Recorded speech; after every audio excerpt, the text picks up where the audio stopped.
Colonialism and the country side. इस एक video में इस पूरे चैप्टर का लाइन बाय लाइन एक्सप्लेनेशन हम देखने वाले हैं। प्लस आपको सारे एनसीईआरटी हाइलाइट्स यहाँ पे देखने को मिल जाएंगे। जितने भी इंपॉर्टेंट क्वेश्चंस है इस चैप्टर के वो आपको यहीं पे देखने को मिल जाएंगे। तो इस पूरे चैप्टर को देखने के बाद इस चैप्टर का जो फंसना पक्का है वो भी वीडियो आ चुका है, तो उसको आप देख लीजिएगा। इन क्वेश्चंस के आंसर वहां पे हम डिस्कस कर रहे होंगे। हम सीधे स्टार्ट करते हैं चैप्टर के एक्सप्लेनेशन के साथ। और एक और बात, अगर आपको एनसीईआरटी हाइलाइट्स के या फिर क्वेश्चंस के पीडीएफ चाहिए तो वो आपको डिस्क्रिप्शन में मिल जाएंगे। पिछले चैप्टर में हमने बात करी थी कि मुगल किंग्स के अंडर में हमारा जो कंट्री साइड था, जो हमारे एग्रेरियन रिलेशंस थे, वो किस तरीके से चल रहे थे। इस चैप्टर में हम बात करेंगे कि जब कॉलोनियलिज्म आया, जब ईस्ट इंडिया कंपनी ने हमारे यहाँ पे रूल स्टैब्लिश किया, तब हमारे कंट्री साइड के हमारे यहाँ के लोगों के क्या सिचुएशंस थे, कैसे ये ईस्ट इंडिया कंपनी हमारे लोगों को अफेक्ट कर रही थी। तो कॉलोनियलिज्म क्या इन लोगों के लिए मीन करता था वो इस पूरा चैप्टर में हम समझने वाले हैं। हम बात करेंगे बंगाल के जमींदार की। बंगाल के क्यों? क्योंकि सबसे पहले बंगाल में रूल इनका स्टैब्लिश हुआ था। हम बंगाल के राजमहल हिल्स की बात करेंगे। हम दो कम्युनिटीज पहाड़ियास और संथल्स के बारे में काफ़ी बात करेंगे। इन लोगों की लाइफस्टाइल को हम देखेंगे। फिर हम बढ़ेंगे वेस्टर्न रीजन में, डेक्कन की तरफ, वहाँ की बात करेंगे। ईस्ट इंडिया कंपनी कैसे लोगों को अफेक्ट कर रही थी, हमारे कंट्री साइड के रिलेशंस को कैसे चेंज कर रही थी, कैसे शेप कर रही थी, इनकी जो रेवेन्यू पॉलिसीज होती थी, अब ये लोग इम्प्लीमेंट कर रहे थे नई पॉलिसीज, उनके कारण क्या क्या लाइफ में चेंजेस आए थे इन लोगों की, वो हम इस चैप्टर में देखेंगे। ये जो लॉज होते थे जो ईस्ट इंडिया कंपनी बना रही थी, यही अब सोसाइटी में डिफाइन कर रहा था कि कौन सोसाइटी में अपलिफ्ट होगा, कौन रिच होगा, कौन पुअर होगा, किसको अपना लैंड लूज करना पड़ेगा, किसको और ज़्यादा लैंड मिलेगा। क्योंकि इस तरीके के बहुत सारे लॉज बनाए जा रहे थे जो पूरे स्ट्रक्चर को चेंज कर रहे थे। तो इस तरीके के सारे लॉज हम देखने वाले हैं। लेकिन एक चीज़ तो है, ये जो लॉज बनाए जा रहे हैं ये लोगों को मानने पड़ते थे, फोर्स किए जाते थे। लेकिन दूसरी चीज़ ये भी है, एक दूसरा साइड है कि लोग कई बार इन लॉज को अपोज भी करते थे, हमें रेजिस्टेंस भी देखने को मिलता है। तो वो भी इस चैप्टर में हम देखेंगे कि कैसे जब लोग रेजिस्ट करते थे किसी चीज़ को तो उस लॉज के जो कॉन्सिक्वेंसेस होते थे कैसे सोसाइटी में चेंज होते थे। बहुत सारी चीज़ों के हम बात करने वाले हैं। ओवरऑल ये हमारे पूरे कंट्री साइड के लोगों का और ईस्ट इंडिया कंपनी के बारे में जो रिलेशंस था, जो सिचुएशंस थी, उसको डिस्कस कर रहा होगा। और हर चैप्टर की तरह जो सोर्सेस होते हैं, जो प्रॉब्लम्स हमारे सामने आती है, वो भी हम देख रहे होंगे। सोर्सेस में हम रेवेन्यू रिकॉर्ड्स देखेंगे, सर्वेज देखेंगे, अकाउंट्स देखेंगे उन लोगों के जो ट्रैवल कर रहे थे, सर्वे कर रहे थे, जर्नल्स देखेंगे। और भी हम रिपोर्ट्स की बात करेंगे, इंक्वायरी कमीशंस वगैरह बनाई जा रही थी इन कंपनी के रूल के बारे में, इनके मिस एडमिनिस्ट्रेशन के बारे में। तो इस तरीके की हम रिपोर्ट्स भी देख रहे होंगे। तो सीधे स्टार्ट करते हैं हमारे टॉपिक नंबर 1 के साथ, बंगाल एंड वहाँ के ज़मींदार। मैंने बता ही दिया है कि सबसे पहले बंगाल में इनका कॉलोनियल रूल स्टार्ट हुआ था। तो वहाँ पे इन्होंने सबसे पहले क्या किया, हमारे रूरल सोसाइटी को रिस्ट्रक्चर करने का काम किया। यहाँ पे नए लैंड राइट्स, नया रेवेन्यू सिस्टम ये लोग लेके आए। तो इसकी हम बात कर लेते हैं कि कैसे हमारी कंपनी ने ये सब करना चालू किया। अब पहले दो टर्म समझ लो। एक टर्म है राजा। राजा से हम रूलर्स की बात नहीं कर रहे हैं, हम बात कर रहे हैं जमींदार की। ये जमींदार सोसाइटी में काफ़ी ज़्यादा पावरफुल थे, इनके अंडर में बहुत सारा लैंड होता था, तो उनको हम राजा टर्म से डिफाइन कर रहे होंगे। और दूसरा एक टर्म है महल्स। इन राजाओं का जो लैंड होता था उनको हम बोलेंगे महल्स, यानी कि इनके एस्टेट्स। 1797 में बर्दवान में एक ऑक्शन हो रहा था। किसका ऑक्शन हो रहा था, क्या ऑक्शन हो रहा था? एक बड़ा सा पब्लिक इवेंट था जहां पे बर्दवान के जो राजा थे उनके एस्टेट्स को बेचा जा रहा था। क्यों? क्योंकि 1793 में हुआ ये था कि परमानेंट सेटलमेंट लगा दिया गया था कि रेवेन्यू हमने परमानेंटली फिक्स कर दिया है, कंपनी ने ऐसा बोला। लेकिन अगर आप रेवेन्यू नहीं पे कर पाते हो तो आपके जो एस्टेट्स हैं उनको बेच दिया जाएगा, उनको ऑक्शन कर दिया जाएगा। तो हुआ यही होगा कि हमारे बर्दवान के राजा का जो रेवेन्यू था वो पे नहीं कर पाए थे, जिसके कारण इनका जो एस्टेट्स थे उनको ऑक्शन किया जा रहा था। यहाँ पे हमें बहुत सारे परचेजर्स देखने को मिल जाते हैं, लैंड लेने आए थे, और जो सबसे हाईएस्ट बोली लगाएगा उसको ये लैंड दे दिया जाएगा। लेकिन कलेक्टर कौन होते थे? ईस्ट इंडिया कंपनी का एक ऑफिशियल, जिसका काम होता था ये रेवेन्यू कलेक्शन से रिलेटेड चीज़ें देखना और एडमिनिस्ट्रेशन को भी काफ़ी हद तक देखना। तो ये जो कलेक्टर थे इन्होंने देखा कि यहाँ पे कुछ ना कुछ दाल में काला है। हो ये रहा है कि लैंड बेच जरूर दिया जा रहा है, लेकिन खरीदने वाले कौन है? उसी राजा के सर्वेंट्स और एजेंट्स। यानी कि मैं राजा हूं, मैंने ही अपने लोग भेज दे कि जाओ यार पैसे लेके जाओ और वो लैंड वापस से खरीद के ले आना। तो लैंड बिक भी गया, लेकिन मिला वापस से उसी को जिसका लैंड था। तो यहाँ पे देखा गया कि 95% से ज्यादा जो सेल की गई थी वो फिक्टिशियस थी। तो एक्चुअल में लैंड किसी को बेचा जा ही नहीं रहा है, उसी इंसान को वापस से मिल जा रहा है। तो यहाँ पे क्या हुआ, भले ही आपकी जमींदारी बिक गई लेकिन बिकी भी नहीं। तो इससे बहुत सारे क्वेश्चंस हमारे सामने निकल के आते हैं। सबसे पहला क्वेश्चन तो यही है कि राजा रेवेन्यू पे क्यों नहीं कर पाया। क्या करना चाहता था भी नहीं या नहीं करना चाहता था। ये जो ऑक्शन में परचेजर्स हैं, ये लोग कौन है, कैसे आ रहे हैं यहाँ पे, और हो क्या रहा है हमारे रूरल वर्ल्ड में, ये सब सिचुएशंस क्या क्रिएट हो रही हैं। एक केस हमने देख लिया कि बर्दवान के राजा का एस्टेट्स बेचे जा रहे हैं, लेकिन सिर्फ बर्दवान में नहीं, 18th सेंचुरी के क्लोजिंग ईयर्स यानी कि 1790s के बाद जब हमारा परमानेंट सेटलमेंट एक्शन में आ चुका था, उसके बाद 75% से ज़्यादा जो ज़मींदारी थी अब वो ऑक्शन की जा रही थी। तो क्लियरली परमानेंट सेटलमेंट को ही हमें थोड़ा समझना पड़ेगा इन चेंजेस को समझने के लिए। परमानेंट सेटलमेंट क्या था, क्यों लाया गया था। बेसिकली जब बंगाल को ईस्ट इंडिया कंपनी ने कॉन्क्वर किया, यहाँ पे अपना डोमिनेंस एस्टेब्लिश किया, तो उन्होंने यहाँ पे कुछ प्रॉब्लम्स देखी। 1770s में यहाँ की रूरल इकोनॉमी एकदम डिक्लाइन हो रही थी, क्राइसिस सिचुएशन थी, फेमाइंस आ रहे थे, एग्रीकल्चर आउटपुट एकदम गिरता जा रहा था। इस प्रॉब्लम को सॉल्व करने की कोशिश इन ईस्ट इंडिया कंपनी ने करी परमानेंट सेटलमेंट लगा के। इन्होंने बोला कि अगर हमें इस जगह से एग्रीकल्चर आउटपुट को इम्प्रूव करना है, अगर हमें ट्रेड इम्प्रूव करना है और यहाँ से जो रेवेन्यू मिलता है उसको इम्प्रूव करना है, तो यहाँ पे हमें इन्वेस्टमेंट को इनकरेज करना पड़ेगा इन लैंड के ऊपर, क्योंकि जब लैंड के ऊपर इन्वेस्ट करेंगे ये लोग तभी तो आउटपुट बढ़ेगा, तभी तो हमें रेवेन्यू मिलेगा, तभी तो सबको फायदा होगा। तो इन्होंने सोचा कि अभी क्या सिचुएशन है, इनके हाथ में लैंड नहीं है, तो हम एक काम करते हैं, आपकी जो प्रॉपर्टी है वो आपको दे दी गई है कि आप ही के हाथ में है, आपके इस पे पूरे राइट्स हैं, और जो लैंड रेवेन्यू है वो भी फिक्स है कि हम आपसे इतना रेवेन्यू लेंगे, इससे ज्यादा नहीं लेंगे, तो जो भी प्रॉफिट होगा वो आपका रहेगा। तो दोनों चीज हमने फिक्स कर दी। तो अब हमारी जो कंपनी है उसको रेगुलरली रेवेन्यू मिल रहा होगा टाइम टू टाइम, और ये जो यहाँ के एंटरप्रेन्योर्स हैं इनको एक गारंटी मिलेगी कि अगर हम इन्वेस्टमेंट करते हैं, आउटपुट बढ़ाते हैं, तो जितना भी फायदा होगा वो हमें होगा, कंपनी हमसे हड़पेगी नहीं। तो ये थॉट प्रोसेस था ईस्ट इंडिया कंपनी के जो ऑफिशियल्स थे उनका। इन लोगों का मानना था कि अब यहाँ पे एक नई क्लास का डेवलपमेंट होगा, यमन फार्मर्स और रिच लैंड ओनर्स का। यमन फार्मर्स यानी कि छोटे छोटे किसान जिनके पास अपना लैंड होगा जहाँ पे लोग इंप्रूवमेंट कर रहे होंगे, और रिच लैंड ओनर्स जिनके पास काफी पैसा होगा, काफी लैंड होगा। ये वो क्लास होगी जो जिसके पास कैपिटल भी होगा अपनी लैंड पे इन्वेस्ट करने के लिए, और एक मोटिव भी होगा, एक इंसेंटिव भी होगा इस जगह पर इन्वेस्ट करने के लिए। और ये पूरे जो हमारा बंगाल का स्ट्रक्चर है वो सुधर जाएगा, और यहाँ पे हमें काफी ज्यादा अच्छे से रेवेन्यू टाइम टू टाइम मिल रहा होगा। और ये जो क्लास है ह्यूमन फार्मर्स और रिच लैंड ओनर्स की, ये कंपनी की तरफ लॉयल भी रहेगी क्योंकि हम ही इसको सपोर्ट कर रहे हैं। अब प्रॉब्लम ये आती है, ये जो कॉन्ट्रैक्ट है हमारे परमानेंट सेटलमेंट का, ये करा किसके जाए, किसके साथ जाए, यानी कि किसको बोला जाए कि लैंड आपका है, किसको बोला जाए कि आपको हमें इतना रेवेन्यू देना है। अब चाहे तो राजाओं के साथ कर सकते हैं या फिर राजाओं के सर्वेंट्स के साथ, किसके साथ करें। तो काफी डिस्कशंस के बाद, डिबेट्स के बाद कंपनी ने बोला कि हम ये जो परमानेंट सेटलमेंट का कॉन्ट्रैक्ट है ये करेंगे राजाओं और तालुकदारों के साथ। बंगाल के तालुकदार कौन थे, इनके पास भी काफी सारा लैंड होता था, राजास की तरह ये भी काफी पावरफुल फिगर्स थे। तालुक एक टेरिटोरियल यूनिट है, यानी बेसिकली लैंड होल्ड करने वाले लोग थे, उनको तालुकदार बोला जाता था। तो इन लोगों को अब जमींदार टर्म से क्लासिफाई किया जाता था। इनके पास लैंड दे दिया गया था कि इतना इतने इतने इतने जमींदारी आपकी है, इससे इतना रेवेन्यू आपको हमें देना है, विच इज फिक्स्ड इन परपिट्यूटी, यानी कि ये जो लैंड रेवेन्यू ये हमेशा हमेशा के लिए फिक्स हो गया, ये कभी भी चेंज नहीं होगा। अब बाय डेफिनेशन जो अभी हमने समझी है, जिनके हाथ में लैंड गया है ना, ये उसके ओनर्स नहीं बल्कि टैक्स कलेक्टर्स टाइप बन गए हैं। मान लेते हैं एक जमींदार है, इसके अंडर में कई बार 400 विलेजेस तक भी हो सकते थे, तो इतने सारे विलेजेस इनके अंडर में होते थे, और इसको कंपनी पूरा एक इस जमींदार का एस्टेट मानती थी कि इससे हम रेवेन्यू फिक्स कर देंगे, इतना रेवेन्यू आप इस जमींदार को बोला गया है कि आपको पे करना है, नहीं पे कर पाओगे तो उसको ऑक्शन कर दिया जाएगा। तो ये जमींदार क्या करते थे, अपने विलेजेस में अपने ऑफिशियल्स भेजते थे, यहाँ से रेवेन्यू कलेक्ट करते थे, जितना कंपनी को देना होता था उतना कंपनी को देते थे, और बाकी थोड़ा बहुत अपने जेब में डाल लेते थे, और अगर नहीं पे कर पाए तो वो बिक जाएगा, जैसे कि हमने बर्दवान के केस में देखा। कंपनी ऑफिशियल्स को लगा कि हमने आपको सेंस ऑफ सिक्योरिटी दे दी है, हमने आपको अश्योरेंस दे दी है कि अगर आप इन्वेस्ट करके आउटपुट बढ़ाते हो तो आपको उससे फायदा होगा, तो आप अपने जो एस्टेट्स है उनको इम्प्रूव करोगे ही करोगे।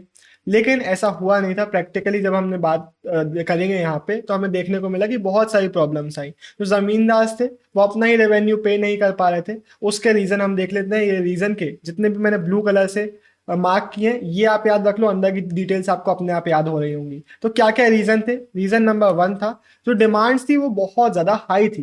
कंपनी ने बोला कि हमने हमेशा हमेशा के लिए फिक्स करी है, फ्यूचर में जो आप आउटपुट बढ़ाओगे, फ्यूचर में आपके जो एग्रीकल्चर प्रोड्यूस का जो प्राइसेस है वो बढ़ेगा, तो आपको ये जो डिमांड्स है वो इजी लगने लगेंगी। अभी के लिए थोड़ी डिफिकल्ट है, इसलिए फ्यूचर में हमें लॉस ना हो कंपनी को, इसलिए अभी के लिए हमने थोड़ी सी बढ़ा के रखी है। लेकिन जैसे जैसे आप अपना इन्वेस्टमेंट करके बेटरमेंट करोगे आउटपुट, आपको फायदा होने लगेगा, आपको ये उतनी डिफिकल्ट नहीं लग रही होंगी। तो इसलिए डिमांड्स बहुत हाई थी और ये पहला रीजन है कि जमींदार इन डिमांड को पे नहीं कर पाते थे। दूसरा रीजन समझने के पहले हम कुछ टर्म्स देख लेते हैं। एक टर्म है रायट। ये टर्म हमने पहले के चैप्टर में देखा हुआ है। रायत यानी कि जो पेजेंट्स होते थे, इन्हीं को कंपनी के रिकॉर्ड्स में RYOT से स्पेल किया गया है। अब ये नए कैरेक्टर्स कौन आ गए, पूरा हम कैरेक्टर्स को समझ लेते हैं हमारे रूरल एरियाज के। कंपनी है, कंपनी ने परमानेंट सेटलमेंट का कॉन्ट्रैक्ट किया है जमींदार के साथ। इन जमींदार के अंडर में होते थे रायट्स, जो कि पेजेंट्स होते थे, लेकिन जरूरी नहीं है कि यही हमेशा कल्टीवेशन का काम कर रहे हो।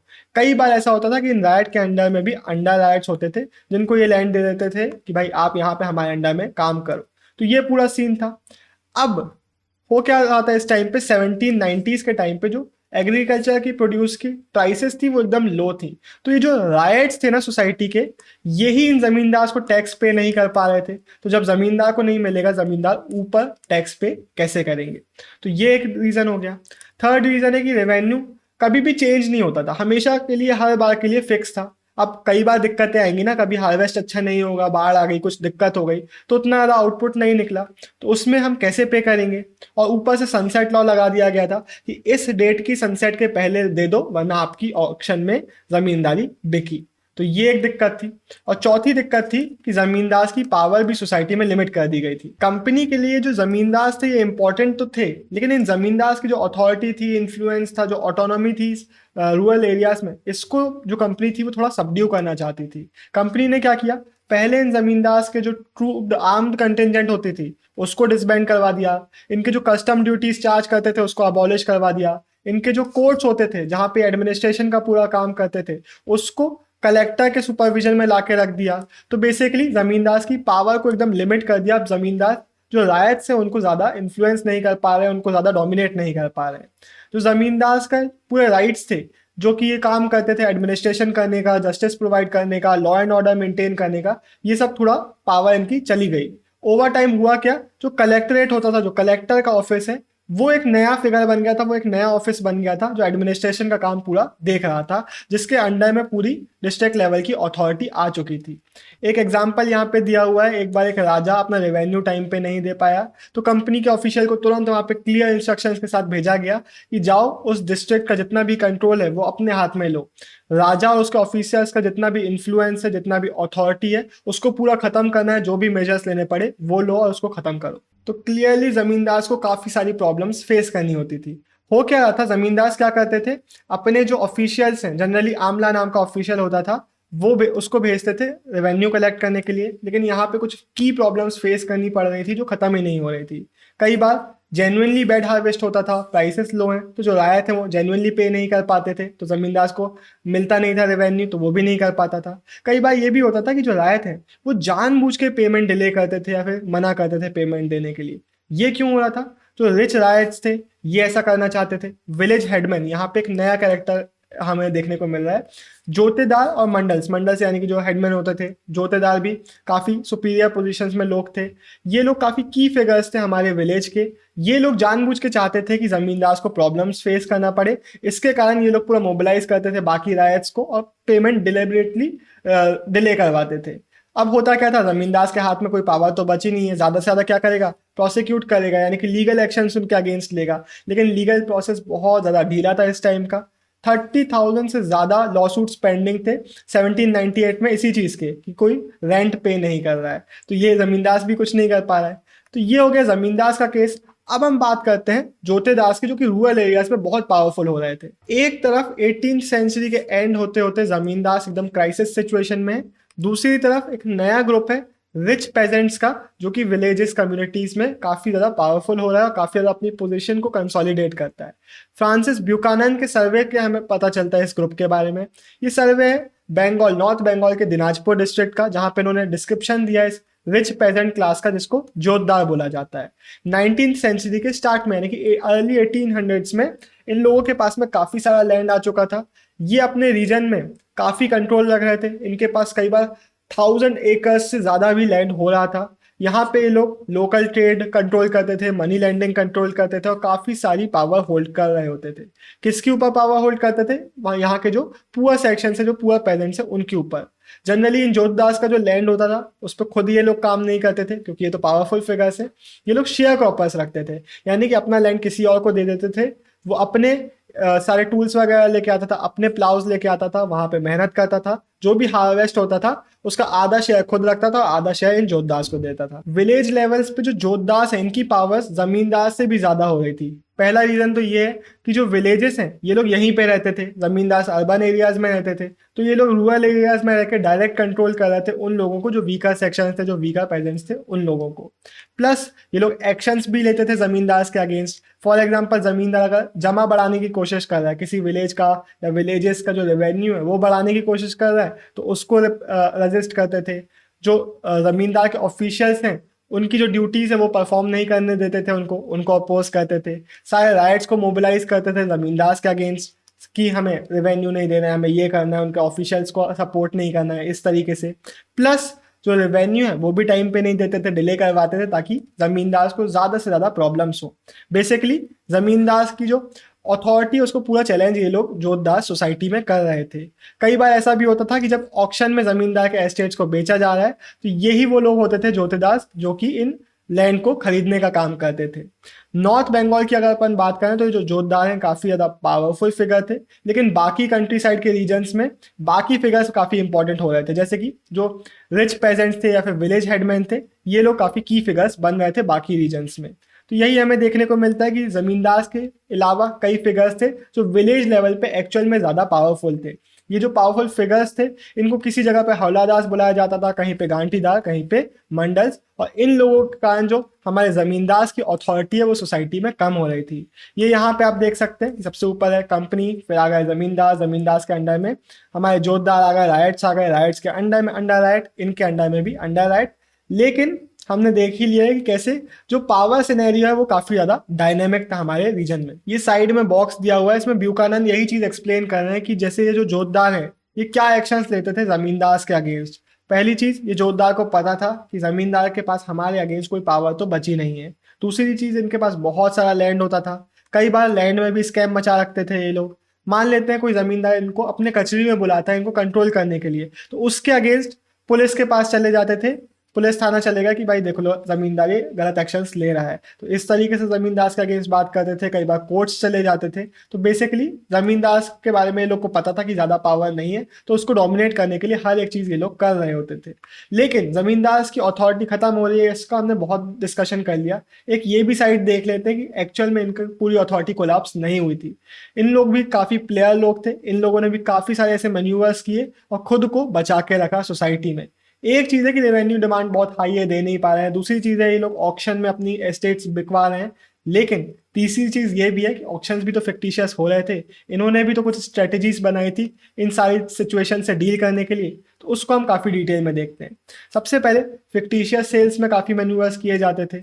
जो राजा थे बड़वान का, हमने उनकी बात करी थी। सबसे पहली चीज इन्होंने क्या करी, अपनी जितनी भी जमींदारी थी अपनी मम्मी जी के नाम कर दी। कंपनी ने रूल पास किया था कि विमेन से कोई भी प्रॉपर्टी को टेक ओवर नहीं करेंगे, तो एक एक्शन ये हो गया। दूसरी चीज ये हो गई, ये लोग के जो एजेंट्स थे, जो सर्वेंट्स थे, वो लोग मैनिपुलेट करते थे ऑक्शंस को। पहले भी हमने बात करी, अब थोड़ा डिटेल में बात करते हैं। क्या करते थे ये लोग, जो रेवेन्यू डिमांड है उसको जानबूझ के होल्ड करके रखते थे, कंपनी को रेवेन्यू पे नहीं करते थे। जब रेवेन्यू बहुत ज्यादा बढ़ जाता था, अनपेड बैलेंसेस बहुत हो जाते थे, तब इनके एस्टेट्स को बेचा जाता था। इन ऑक्शंस में खुद के एजेंट्स बेचते थे, इनके जो एजेंट्स थे इस प्रॉपर्टी को खरीद लेते थे, सबसे ज्यादा बोली लगाते थे, लेकिन बोली लगाने के बाद पैसे देने से मना कर देते थे। अब ये हो गया तो क्या होगा, ऑक्शंस फिर से किए जाएंगे, फिर से ऑक्शन होता था, फिर से यही चीज करते थे। इस जमींदार ने खुद के एजेंट से खरीदवा लिया लैंड, लेकिन अब वो पैसे नहीं दे रहा है, फिर से ऑक्शन होगा। अब ये चीज जब बार बार होगी तो स्टेट भी थक जाएगी, जो बिडर्स आ रहे हैं, बाकी जो जेन्युइन बिडर्स हैं वो भी थक जाएंगे, अब वो शायद अगले में आएंगे नहीं। और जब ऐसा होगा तो फाइनली लैंड बहुत सस्ते प्राइसेस में बेच दिया जाएगा। तो हो क्या रहा है, जमींदार के पास इतना अनपेड रेवेन्यू था देने के लिए, लेकिन उन्होंने अपना लैंड ऑक्शन में इतने रुपए में खरीद लिया, तो बेसिकली आपको कभी पूरा पैसा देना ही नहीं पड़ा। तो जो पूरा अनपेड बैलेंसेस थे कंपनी उसको कभी भी पूरा रिकवर कर ही नहीं पाती थी अगर अपन प्रैक्टिकली बात करें तो। अब चैप्टर में आगे बढ़ने के पहले कुछ साइड की डिटेल्स मैं बता देता हूँ, कुछ चेहरे आपको दिखा देता हूँ ताकि आपको भी थोड़ा इंटरेस्ट आए, आपको भी पता चले कि किन लोगों की हम बात कर रहे हैं। ये हैं महाराजा मेहताब चंद। जब परमानेंट सेटलमेंट आया तो वहां बर्दवान के राजा थे तेज चंद, जिनके एक ही बेटे थे। उन बेटे की डेथ होने के बाद उन्होंने, वहां के जो राजा थे, उन्होंने अपने नेफ्यू को अपना सक्सेसर बनाया, जिनकी फोटो आप यहाँ पे देख सकते हैं। ऊपर चल के एक और जिनकी हम फोटो देख लेते हैं, चार्ल्स कॉर्नवालिस। बंगाल में जब परमानेंट सेटलमेंट लगाया गया तो ये वहां के ब्रिटिश ईस्ट इंडिया कंपनी के गवर्नर जनरल थे। अब वापस से आते हैं हम अपने चैप्टर के ऊपर। हमारे रीजन में काफी सारे ऐसे ट्रांजैक्शंस हो रहे थे। कैसे ट्रांजैक्शंस? इन जमींदारी के खरीदने के, कई सारे इनमें से फेक थे, कई सारे इसमें से सच थे। 1793 और 1801 के बीच में बंगाल के 4 मेजर जमींदारी बेचे गए, इंक्लूडिंग हमारा बर्दवान। बेनामी सेल्स यहाँ पे हमें देखने को मिलती है। बेनामी यानी कि एनोनिमस परचेजेस किए जा रहे थे। ऐसे लोगों को भेज दिया जा रहा था कि जिनका या तो फेक नाम है या फिर इनके पास खुद का पैसा नहीं है, किसी और ने पैसा देके भेज दिया कि लेके आ जाना। तो ऐसे बेनामी परचेजेस किए जा रहे थे। यहाँ पे टोटल 30 लाख रुपीस तक के सेल्स किए गए थे। इन ऑक्शंस में जो 15% से ज़्यादा जो सेल्स हुए थे वो फिक्टिशियस थे। अब पहले ही हम देख चुके हैं कि कैसे जमींदार जो डिस्पोजेशन था उससे बच रहे थे, लेकिन और भी रीजंस थे कि कई बार जिस नए इंसान ने परचेज किया है एस्टेट को, वो उस एस्टेट की पोजेशन में नहीं आ पाता था। 2 रीजन की हम बात कर लेते हैं। रीजन नंबर 1 तो ये है कि जो पुराना जमींदार है ना, उसके अपने लठियाल होते थे, वो अपने लठियाल्स को भेज देता था नए जमींदार के जो एजेंट्स वगैरह हैं उनको मारने पीटने के लिए। बेसिकली लाठी लेके स्ट्रॉन्ग मैन भेज देता था अपने, और उनको पोजेशन में आने नहीं देता था। दूसरी चीज एक ये भी है, जो इन जमींदार के अंडर में रायट्स होते थे वो कई बार इस जमींदार को एज पैटर्नल फिगर देखते थे। कई बार इन रायट्स की जो प्राइड है, कई बार इन राइट्स की जो अटैचमेंट है वो इसके साथ होती थी। वो लॉयल रहते थे इस एक जमींदार की तरफ, और वो नहीं चाहते थे कि कोई आउटसाइडर आए, कोई बाहर का इंसान आए और वो इन लैंड को कंट्रोल करे। तो वो लोग खुद को एज सब्जेक्ट्स देख रहे होते थे, एज प्रजा देख रहे होते थे इस जमींदार की। तो वो लोग भी इसको डिस्प्लेस होने नहीं देते थे। तो बेसिकली इन जमींदार को डिस्प्लेस करना आसान काम नहीं था। फिर 19th सेंचुरी की बिगिनिंग में, यानी कि अर्ली 1800s में, जो प्राइसेस थी जो डिप्रेस चल रही थी वो वापस से राइज हुई। 1790s के बाद का जो स्ट्रगल था, जो इन लोगों को फेस करना पड़ रहा था, जिसने सर्वाइव उसको कर लिया, वो वापस से अपनी पोजीशन को, अपनी पावर को कंसोलिडेट करने लगा सोसाइटी में। तो थोड़ा इन लोगों को प्रॉब्लम्स फेस हुई, लेकिन ऐसा नहीं था कि जमींदार का पूरा कोलैप्स यहाँ पे हो चुका था। प्लस जो रेवेन्यू पेमेंट के रूल्स थे वो भी धीरे धीरे थोड़े फ्लेक्सिबल कर दिए गए। तो एज अ रिजल्ट क्या हुआ, तो जमींदार थे जिन्होंने सर्वाइव किया वो वापस से अपनी विलेजेस लेवल पे काफ़ी ज़्यादा पावरफुल होने लगे, अपनी पोजीशन को कंसोलिडेट करने लगे। फिर फाइनली ग्रेट डिप्रेशन जब आया 1930s में, 20th सेंचुरी में, तब जाके इनका कंप्लीट कोलैप्स हुआ, और तब जाके जोतदार जो थे कंप्लीटली कंट्री साइड में पावरफुल फिगर बनी। तो हम ये सब जो चीज़ें बातें कर रहे हैं, इनका एक सोर्स है द 5th रिपोर्ट। 1813 में ब्रिटिश पार्लियामेंट में इसको सबमिट किया गया था, वहाँ पे ये सब चीज़ें डिस्कस की जा रही थी। तो एक सीरीज ऑफ रिपोर्ट्स थी, जिसमें से जो 5th रिपोर्ट थी जिसकी हम बात यहाँ पे करने वाले हैं, जिसमें ईस्ट इंडिया कंपनी का जो एडमिनिस्ट्रेशन था, जो चीज़ें हो रही थी, एक्टिविटीज़ थी, उसको डिस्कस किया गया था।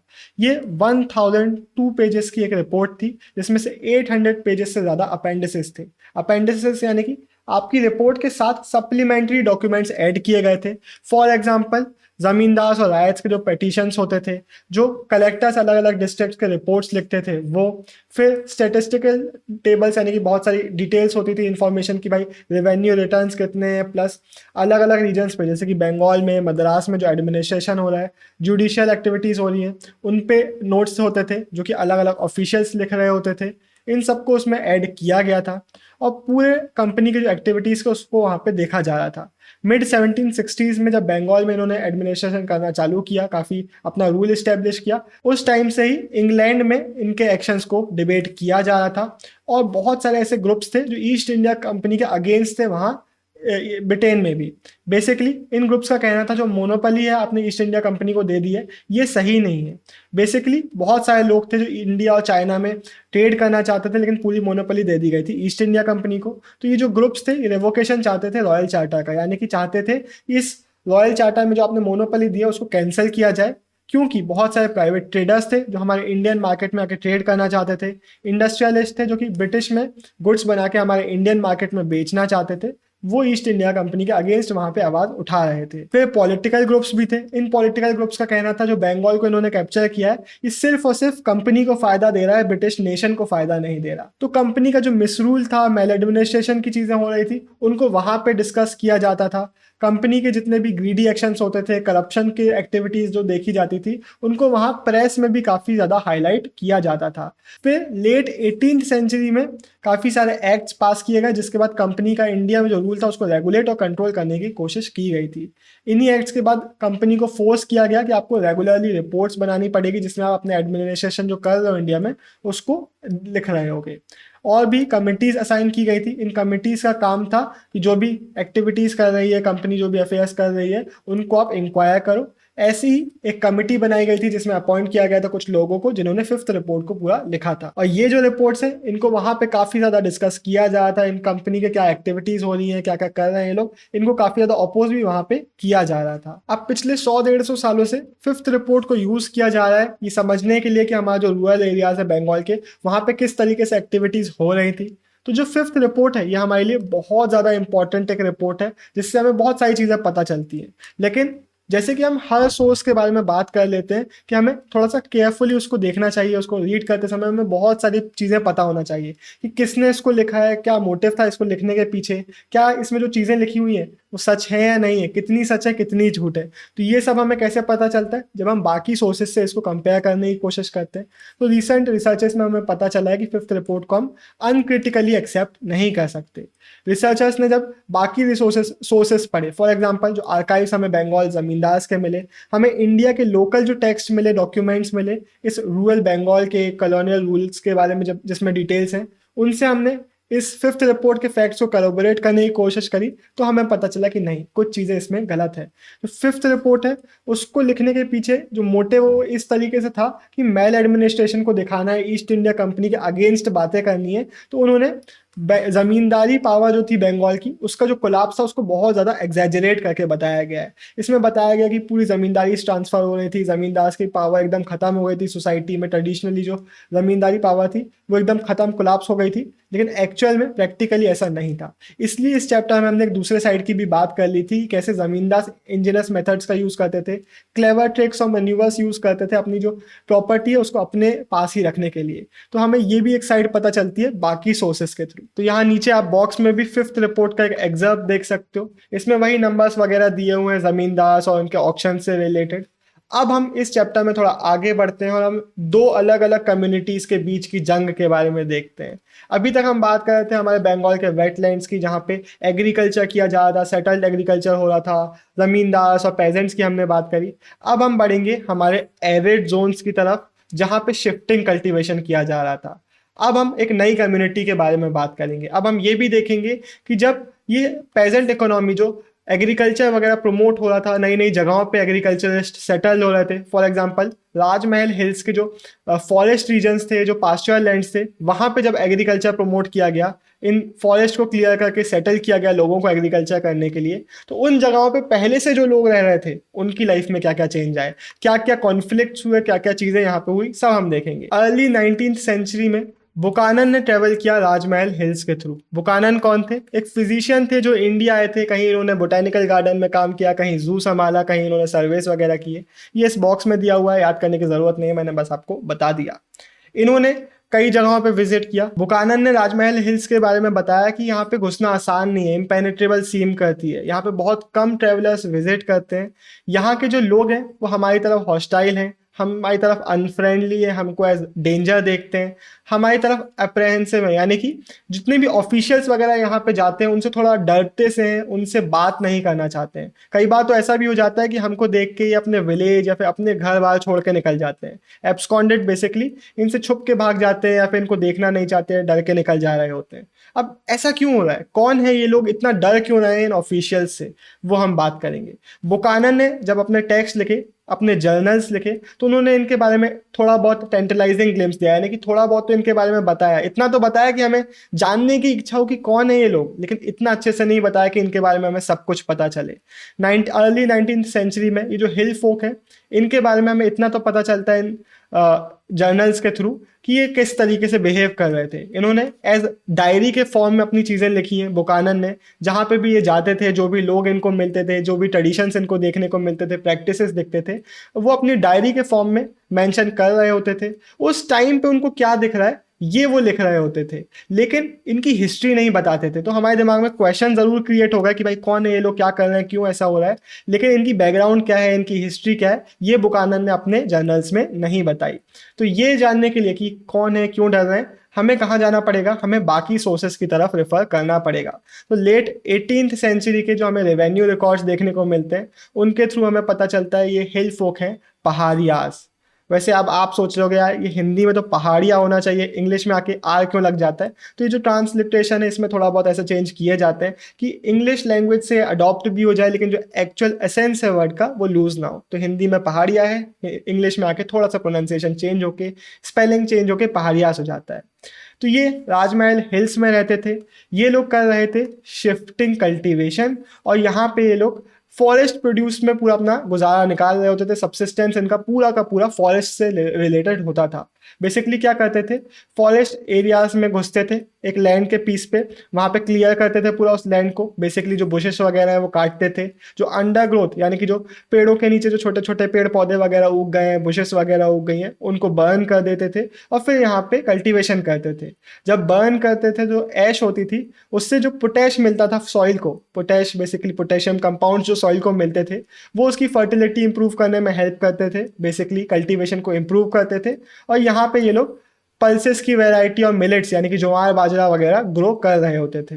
अब एक टर्म यहाँ पे बहुत इंपॉर्टेंट है, ये लोग यूज कर रहे थे एक टूल का जिसका नाम है हो। यहाँ पे मैं एडिट में भी डाल दूंगा, एक सेकंड, जब स्पाइक्स आएंगे तो मुझे पता चल जाएगा कि यहाँ पे कुछ डालना है। तो ये टूल का यूज कर रहे थे, आप यहाँ पे देख सकते हो। ये एक बहुत इंपॉर्टेंट सिंबल है, एक बहुत इंपॉर्टेंट सिंबॉलिक है हमारी फाइट के रिलेटेड, क्योंकि ये वो लोग थे जो हो एग्रीकल्चर कर रहे थे, लेकिन इनकी फाइट किसके साथ होगी, जो प्लाव एग्रीकल्चर कर रहे थे, जो शिफ्टिंग कल्टीवेशन नहीं, जो सेटल्ड कल्टीवेशन कर रहे थे। तो क्या करते थे ये, अभी हम इनकी बात कर लेते हैं। ये हो एक टूल है जिससे वो लोग ग्राउंड को हल्का सा स्क्रैच करते थे और फिर यहाँ पे कल्टीवेशन करते थे। कुछ साल तक कल्टीवेट करते थे, फिर इसको फैलो छोड़ देते थे कि भाई इसकी फर्टिलिटी वापस से मेंटेन हो जाए। फिर किसी नए पैच को पकड़ते थे, वहाँ पे क्लियर करते थे, बर्न करते थे, कुछ सालों तक वहाँ पे एग्रीकल्चर करते थे, फिर छोड़ के आगे बढ़ जाते थे। और ये थी इनकी कल्टीवेशन की टेक्निक, ये थी इनकी शिफ्टिंग कल्टीवेशन। अब फॉरेस्ट में एक तो कल्टीवेशन भी करते थे, इसके अलावा प्रोड्यूसेस का भी यूज़ करते थे। फॉर एग्जांपल महुआ ये लोग यूज़ करते थे फॉर फूड। वैसे ना मैंने जब तक ये चैप्टर नहीं पढ़ा था, मैंने सिर्फ इतना सुना था कि महुआ को दारू बनाने के लिए यूज़ किया जाता है। ये चैप्टर के बाद मुझे पता चला कि महुआ को आप डायरेक्टली प्लग करके खा भी सकते हो। क्या क्या पढ़ रहा हूँ, क्या क्या सुन रहा हूँ मैं, लेकिन और नई चीज़ें पता चली। महुआ को मल्टीपल चीज़ों से आप यूज़ कर सकते हो, खा भी सकते हो, कुछ बना भी सकते हो और भी। फिर सिल्क के लिए कुकून्स और रेजन कलेक्ट करके इनको बेच देते थे, और वुड कलेक्ट करते थे चारकोल प्रोडक्शन के लिए। तो सारे काम कहाँ से रिलेटेड है, फॉरेस्ट प्रोड्यूस से रिलेटेड है। अंडर ग्रोथ यानी कि वही जो झाड़ पेड़ वगैरह उग जाते हैं, मान लेते हैं किसी लैंड को इन्होंने अभी फैलो छोड़ा हुआ है, तो वहाँ पे जो झाड़ वगैरह उग रहे हैं वो इनके कैटल्स के काम आते थे एज पेस्चर लैंड, कि इनके जो कैटल वगैरह जो पालते थे ये लोग, वो यहाँ पे ग्रेजिंग कर रहे होते थे। तो पहाड़ियास की लाइफ में हमें क्या क्या देखने को मिलता है, एज हंटर्स ये लोग वर्क करते थे, शिफ्टिंग कल्टीवेशन करते थे, फूड गैदरर्स थे, चारकोल प्रोड्यूसर्स थे, सिल्क वॉर्म रेयरर्स यानी कि सिल्क वॉर्म कल्टीवेशन ये लोग करते थे। पूरी की पूरी चीज़ें एसोसिएटेड है फॉरेस्ट से। फॉरेस्ट इनके लिए लाइफ में बहुत ज़्यादा इंपॉर्टेंट है, उससे बहुत ज़्यादा कनेक्टेड थे। यहीं इमली के पेड़ों के बीच में इनकी झोपड़ियाँ होती थी, मैंगो ट्रीज की छाँव में ये लोग रेस्ट करते थे। बेसिकली अपने फॉरेस्ट लैंड को अपना घर मानते थे, इनका पूरा रीजन ये मानते थे कि हमारे लिए सब कुछ है, ये हमारी दुनिया है। इनकी आइडेंटिटी पूरी कनेक्टेड थी इस फॉरेस्ट लैंड से, इनका सर्वाइवल पूरा कनेक्टेड था इस फॉरेस्ट लैंड से। तो क्लियरली जब कोई बाहर से आउटसाइडर इस लैंड में घुसने की कोशिश करता था तो ये लोग उसको अपोज करते थे, उसको रेजिस्ट करते थे। इन ट्राइबल का एक चीफ भी होता था जिसका काम होता था कि यूनिटी मेंटेन करके रखना। अगर कोई डिस्प्यूट होता है तो उसको सेटल करवाना। मान लेते किसी दूसरे ट्राइब से या फिर प्लेन्स में जो सेटल्ड एग्रीकल्चर कर रहे हैं उन लोगों पर रेड करना है, यानी कि अटैक वगैरह करना है, तो उन लोगों में उस केसेस में चीफ ही लीड कर रहा होता था। तो चीफ बेसिकली इनका लीडर होता था। ये जो पहाड़ियास हैं ये रेगुलरली प्लेन्स में जो लोग रहते थे उन पर रेड किया करते थे। क्यों? रिसोर्सेस कलेक्ट करने के लिए। स्कार्सिटी का टाइम है, रिसोर्सेस कम है, खाना नहीं है या फिर बाकी कोई रिसोर्स नहीं है, तो अटैक कर दिया, लेके आ गए। और भी रीज़न है, अपना डोमिनेशन इस्टेब्लिश करने के लिए कि हम ज़्यादा पावरफुल हैं, अटैक कर दिया।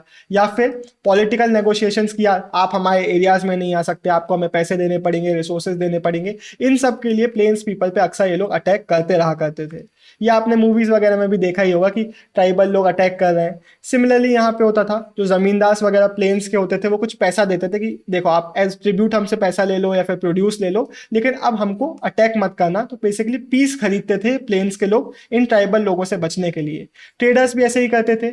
जब ट्रेडर्स को इनके पाथ्स, इनके फॉरेस्ट के बीच से निकलना होता था तो वो उनको पैसे दे देते थे कि भाई आप पैसा रख लो, लेकिन अब हम पे अटैक मत करना, अब हमको आप थोड़ी सेफ्टी प्रोवाइड करना अपने रीजन्स में। तो जो चीफ्स होते थे वो पैसा एक बार ले लेते थे, उसके बदले में प्रोटेक्शन ऑफर करते थे कि अब आपको प्लंडर यानी कि आपको लूटा नहीं जाएगा, आप पे अटैक नहीं किया जाएगा।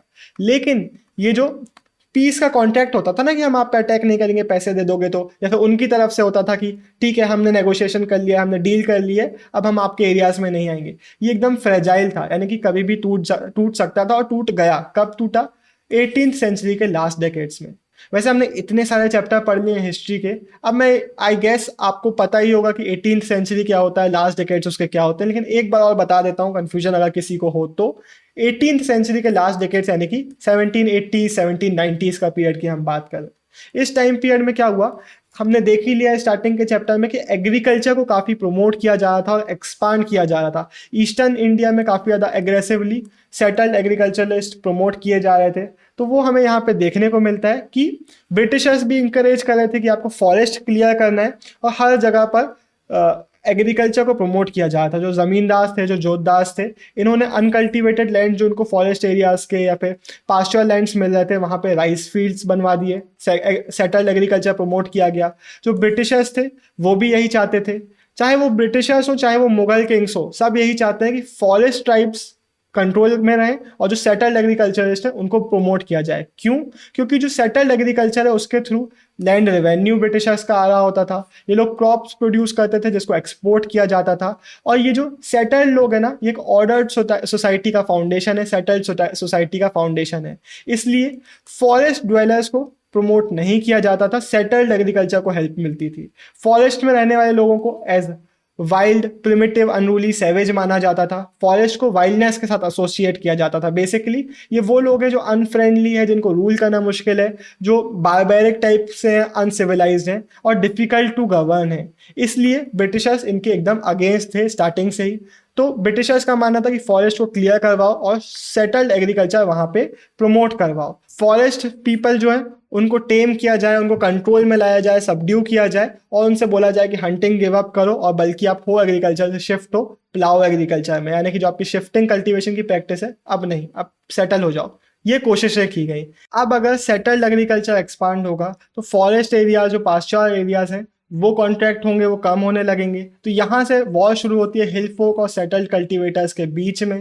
जो हिल फोक्स है उन्होंने बोला ठीक है आप हमारी आइडेंटिटी पे थ्रेट कर दोगे तो हम आप पे अटैक करेंगे। इन्होंने रेड्स चालू कर दी सेटल्ड एग्रीकल्चरिस्ट के ऊपर, उनके ऊपर अटैक करते थे, फूड ग्रेन्स ले जाते थे, कैटल्स वगैरह चुरा लेते थे। लेकिन ब्रिटिश ऑफिशियल सपोर्ट कर रहे थे सेटल्ड एग्रीकल्चरिस्ट को, तो उन्होंने इस सब चीज़ों को देखा, उससे काफ़ी जब परेशान हो गए तो उन्होंने बोला पहाड़ियास को अब हम सबड्यू करेंगे, उन पर हम अटैक करेंगे। 1770s में ब्रिटिशर्स ने काफ़ी ब्रूटल पॉलिसीज यूज़ करी, ब्रूटली इन लोगों को हंट डाउन किया, इन लोगों को डायरेक्टली किल करना चालू कर दिया। तो इन ब्रूटल किलिंग्स का यूज़ किया पहाड़ियास को कंट्रोल में लाने के लिए। 1780s में ऑगस्टस क्लीवलैंड जो कि भागलपुर के कलेक्टर थे, इन्होंने बोला चलो अब हम ब्रूटल किलिंग्स को छोड़ के एक पैसिफिकेशन का पाथ चूज करते हैं, एक पैसिफिकेशन पॉलिसी लेके आए। इन्होंने बोला पहाड़िया चीफ्स के साथ कि हम आपको एनुअल अलाउंसेस देंगे, कुछ पैसा देंगे, जिसके बदले में आप खुद से अपने जो लोग हैं उनको कंट्रोल करोगे, उनको प्रॉपरली ऑर्डर मेंटेन कराओगे, लॉ एंड ऑर्डर मनवाओगे, उनको डिसिप्लिन में रखोगे, उनको सिविलाइज करोगे, अब वो हम पे अटैक वटैक ना करें। लेकिन ये अलाउ नहीं, एक्सेप्ट नहीं किया अलाउंस हमारे चीफ्स ने, क्योंकि ऑब्वियसली जो पहाड़िया चीफ्स हैं अगर ये अलाउंसेस एक्सेप्ट कर लेंगे तो ये तो ब्रिटिशर्स के सर्वेंट्स हो गए।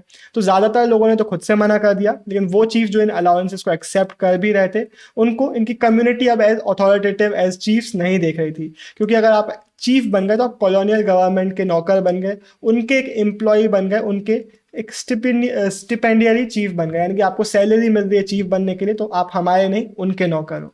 तो पहाड़ियास को अब क्या करना पड़ा, पहाड़ियास को इन पैसिफिकेशन कैंपेन्स के बाद, इन किलिंग्स के बाद माउंटेन्स में डीप विद इन जाना पड़ा, क्योंकि अब नीचे से तो इनको भगाया जा रहा था। तो इनको जो हॉस्टाइल फोर्सेस थी ब्रिटिशर्स की, जो ब्रिटिशर्स के वॉर थी, उससे बच के अंदर जाना पड़ रहा है, और इन ब्रिटिशर्स को अब ये लोग एज आउटसाइडर देख रहे हैं। तो एक तरफ बुकानन बोल रहे हैं कि ये हमको आउटसाइडर्स देख रहे हैं, दूसरी तरफ हमें रीजन पता चल रहा है कि क्यों। एक्चुअल में जो वॉर थी वो तो ब्रिटिशर्स ने स्टार्ट करी थी, एक्चुअल में जो ब्रूटैलिटी थी, जो अनफ्रेंडलीनेस थी, वो ब्रिटिशर्स ने दिखाई थी। तो इसलिए जब 1810 1811 की विंटर में पहाड़ियास के आसपास से गुजरे बुकानन हमारे, तो जो पहाड़ियास थे वो बुकानन को सस्पिशन से, डिस्ट्रस्ट से देख रहे थे, क्योंकि पास्ट में इन ऑफिशियल्स ने इन लोगों के साथ काफ़ी ब्रूटल चीज़ें करी हुई थी। तो पहाड़ियास के दिमाग में इन ऑफिशियल्स की जो इमेज थी, किसी भी वाइट मैन की जो इमेज थी, वो पैसिफिकेशन और किलिंग्स के पास्ट से एसोसिएटेड थी। तो उनको लग रहा था कि ये वापस से कुछ कर ना दे, वापस से हमारे यहाँ पे आ गए, हमारा मीन्स ऑफ सर्वाइवल, हमारा मीन्स ऑफ लाइवलीहुड, हमारा सब कुछ, हमारी आइडेंटिटी छीनने आए, हमारे फॉरेस्ट को, हमारे लैंड को हमसे लेने के लिए आए, हम पे वापस से अटैक करने के लिए आए। लेकिन एक तरफ तो इनकी वॉर थी ब्रिटिशर्स के साथ, दूसरी तरफ इन पहाड़ियास के पास नए डेंजर्स भी आ रहे थे। अब संथाल नाम की एक कम्युनिटी थी जो इन रीजन्स में आ रही थी, और संथाल्स भी एनिमी बन रहे थे हमारे पहाड़ियास के। इनमें क्या डिफरेंसेस थे हम ये देख लेते हैं। संथाल्स इन नए एरियाज में आ रहे थे, फॉरेस्ट क्लियर करते थे, कट डाउन टिम्बर यानी कि लकड़ी कलेक्ट करने के लिए पेड़ वगैरह काट रहे होते थे, लैंड को प्लाव करते थे, और वहां पे राइस और कॉटन वगैरह ग्रो करते थे। तो संथाल्स ने जब हिल्स के नीचे वाले फर्टाइल एरियाज ले लिए, तो पहाड़ियास को कहाँ वापस राजमहल हिल्स के काफी डीप विद इन जाना पड़ा। तो अब आपको यहाँ पे वॉर समझ में आ गई है, संथाल वर्सेस पहाड़ियास की, plough agriculturist, settled agriculturist versus हो एग्रीकल्चरिस्ट, शिफ्टिंग कल्टीवेटर्स की। तो ये एक बैटल है जो कि काफ़ी लंबी चलने वाली है। अब हम थोड़ी बात कर लेते हैं संथाल्स की, जो कि सेटलर्स थे, जो कि पहाड़िया से जस्ट ऑपोजिट थे। 1810 के एंड में जब बुकानन गंजूरिया पहाड़ से निकले, जो कि एक राजमहल रेंजेस का ही एक पार्ट था, तो यहाँ पे ये रॉकी कंट्री से हम एक कंट्री को नहीं, इस रीजन को रेफर कर रहे हैं, इस एरिया को रेफर कर रहे हैं। रॉकी एरिया से निकलने के बाद इनको एक विलेज मिला, और इस विलेज को देख के समझ में आया इनको कि काफ़ी पुराना विलेज है, लेकिन काफ़ी रिसेंटली यहाँ पे कल्टीवेशन एक्सटेंड किया गया है, इस जगह को क्लियर किया गया है। इस लैंडस्केप को बुकानन ने देखा और उनको थोड़े बहुत एविडेंस मिले, जिसके बाद उनको समझ में आया कि काफ़ी प्रॉपरली यहाँ पे ह्यूमन लेबर का यूज़ किया गया है और इस एरिया को ट्रांसफॉर्म किया गया है। इस कल्टीवेशन को देख के इन्होंने बोला कि ये काफ़ी ग्लोरियस एरिया है, और इन्होंने असेस किया कि यहाँ की जो ब्यूटी और रिचेस हैं, ये दुनिया के किसी भी और ब्यूटीफुल से ब्यूटीफुल पार्ट की तरह बनाई जा सकती हैं। बेसिकली थोड़ी तारीफ कर रहे थे, इन्होंने बताया कि यहाँ पे रॉकी रीजन है, लेकिन यहाँ की जो सॉइल है वो काफ़ी ज़्यादा अच्छी है। बुकानन ने इससे अच्छी टोबैको और मस्टर्ड की ग्रोथ कहीं और नहीं देखी थी। थोड़ी बुकानन ने यहाँ पे इंक्वायरी करी तो उनको पता चला कि यहाँ पे संथाल्स आए थे, जिन्होंने यहाँ पे कल्टीवेशन एक्सटेंड किया था। संथाल्स 1800s में इस जगह पर आए थे, हिल फोक्स को इन्होंने डिस्प्लेस किया जो लोअर स्लोप्स थे यहाँ के, और यहाँ पे इन्होंने फॉरेस्ट लैंड क्लियर करके सेटल्ड एग्रीकल्चर स्टार्ट किया। अब क्वेश्चन आता है संथाल्स कब आए, कहाँ आए, कैसे आए हमारे राजमहल हिल्स में। संथाल्स बंगाल के रीजन में आए 1780s के आसपास, जब जमींदार इनको हायर कर रहे थे लैंड में कल्टीवेशन करवाने के लिए और एग्रीकल्चर को एक्सपांड करवाने के लिए। ब्रिटिश ऑफिशियल्स ने भी इन लोगों को इनवाइट किया जंगल महल्स में। जंगल महल्स हमारे राजमहल हिल्स के थोड़ा पास का ये एरिया है। यहाँ पे अब पहाड़ियास को तो सबड्यू नहीं कर पा रहे थे हमारे ब्रिटिशर्स, पहाड़ियास थोड़े मुश्किल थे, पहाड़ियास ब्रिटिशर्स की बात नहीं मान रहे थे। एट द एंड भी ये लोग लड़ ही रहे थे ब्रिटिशर्स से। तो ब्रिटिशर्स ने बोला ठीक है, हम नया पाथ यूज़ करेंगे, हम संथाल्स को प्रमोट करेंगे। हम पहाड़ियास जो है वो फॉरेस्ट एरियाज कट नहीं करते, वो प्लाव एग्रीकल्चर नहीं करना चाहते, वो हमसे अभी भी लड़ ही रहे हैं, वो काफ़ी टर्बुलेंट हैं। लेकिन जो संथाल्स हैं ये जस्ट ऑपोजिट है, ये एकदम परफेक्ट सेटलर्स हैं। ये फॉरेस्ट क्लियर करते हैं, अपना जी जान लगा के प्लाव एग्रीकल्चर करते हैं, सेटल्ड एग्रीकल्चर करते हैं, जो कि हमारे लिए यानी कि ब्रिटिशर्स के लिए एकदम परफेक्ट है। संथाल्स को राजमहल हिल्स के फुट हिल्स में नीचे साइड रहने के लिए परसुएट किया गया, उनको लैंड दे दिया गया कि यहाँ पे आप आके रहो। 1832 तक एक बहुत बड़ा एरिया था हमारे राजमहल हिल्स में, दामीन इको, वो इन लोगों के लिए डिमार्केट कर दिया गया था कि ये लैंड आपके लिए है। वैसे एक चीज आपको पिछले चैप्टर से याद होगी, जब हम आईन अकबरी की बात कर रहे थे तो हम आई को ही ए साउंड से रिप्रेजेंट, ए के लिए रिप्रेजेंट कर रहे थे, लेकिन यहाँ पे हम आई का प्रोनाउंसिएशन ई साउंड के लिए करेंगे। ये जो ट्रांसक्रिप्शन है थोड़ा सा चेंजेस आते रहते हैं। दामीन इको है ये। यहाँ पे दामीन इको को पूरा संथल्स का लैंड बता दिया गया था, इनको दे दिया गया था, लेकिन लैंड कॉन्ट्रैक्ट में बस एक बात की गई थी, एक शर्त रखी गई थी कि आपको इस पूरे एरिया का 1/10 एरिया को पहले 10 साल में क्लियर करके यहाँ पे कल्टीवेशन करना है। यहाँ पे इन लोगों को सेटल्ड एग्रीकल्चर करना था, प्लाव एग्रीकल्चर करके यहाँ पे सेटल होना था। इस पूरी टेरिटरी को अच्छे से सर्वे किया गया, मैप किया गया, जो बाउंड्रीज थी उसमें पिलर्स बनाए गए ताकि इसको सेपरेट किया जा सके। प्लेन्स के सेटल्ड एग्रीकल्चरिस्ट और पहाड़िया जो कि हिल्स के थे उनसे पूरा सेपरेट करके दामीन इको को पूरा संथाल्स का एरिया बना दिया गया। ये जो दामीन इको बनाया गया उसके बाद संथल सेटलमेंट्स काफ़ी रैपिडली एक्सपांड हुए। पहले 40 विलेजेस थे संथाल्स के 1838 तक, जो कि 1473 हो गए 51 आते आते। इसी सेम पीरियड में इनकी पॉपुलेशन भी 3000 से 82,000 तक बढ़ गई। तो हमें यहाँ पे क्या देखने को मिल रहा है, इनको एक बहुत अच्छा एक्सपैंड करने के लिए, कल्टीवेशन बढ़ाने के लिए एक जगह दे दी गई है जहाँ पे अपना पूरा कल्टीवेशन का काम कर रहे हैं। जब कल्टीवेशन का काम इतना ज़्यादा होगा तो जो कंपनी की तिजोरियाँ हैं उस पर रेवेन्यू भी काफ़ी ज़्यादा जा रहा होगा। अब हम थोड़ी सी बात करते हैं संथाल्स के बैकग्राउंड की। संथाल्स के जो मिथ्स हैं यानी कि इनके जो किस्से कहानियाँ चलते हैं, जो इनके सॉन्ग्स चल रहे हैं 19th सेंचुरी के, इनमें इनके बैकग्राउंड के बारे में बताया जाता है कि पहले इनकी भी ट्रैवल की हिस्ट्री रही है। ये एक जगह से दूसरी जगह मोबाइल थे ट्रैवल कर रहे थे in search of a place जहाँ पे ये लोग जाके सेटल हो सके। फाइनली जब इनको दामीन इको मिला तब इनको एक जगह मिली, इनकी जो जर्नी थी, सेटल लैंड की जर्नी थी ढूंढने की, वो खत्म हुई। अब जो संथाल्स थे ये हमारे राजमहल हिल्स के पेरिफेरीज यानी कि एजेस में आके सेटल हो गए थे।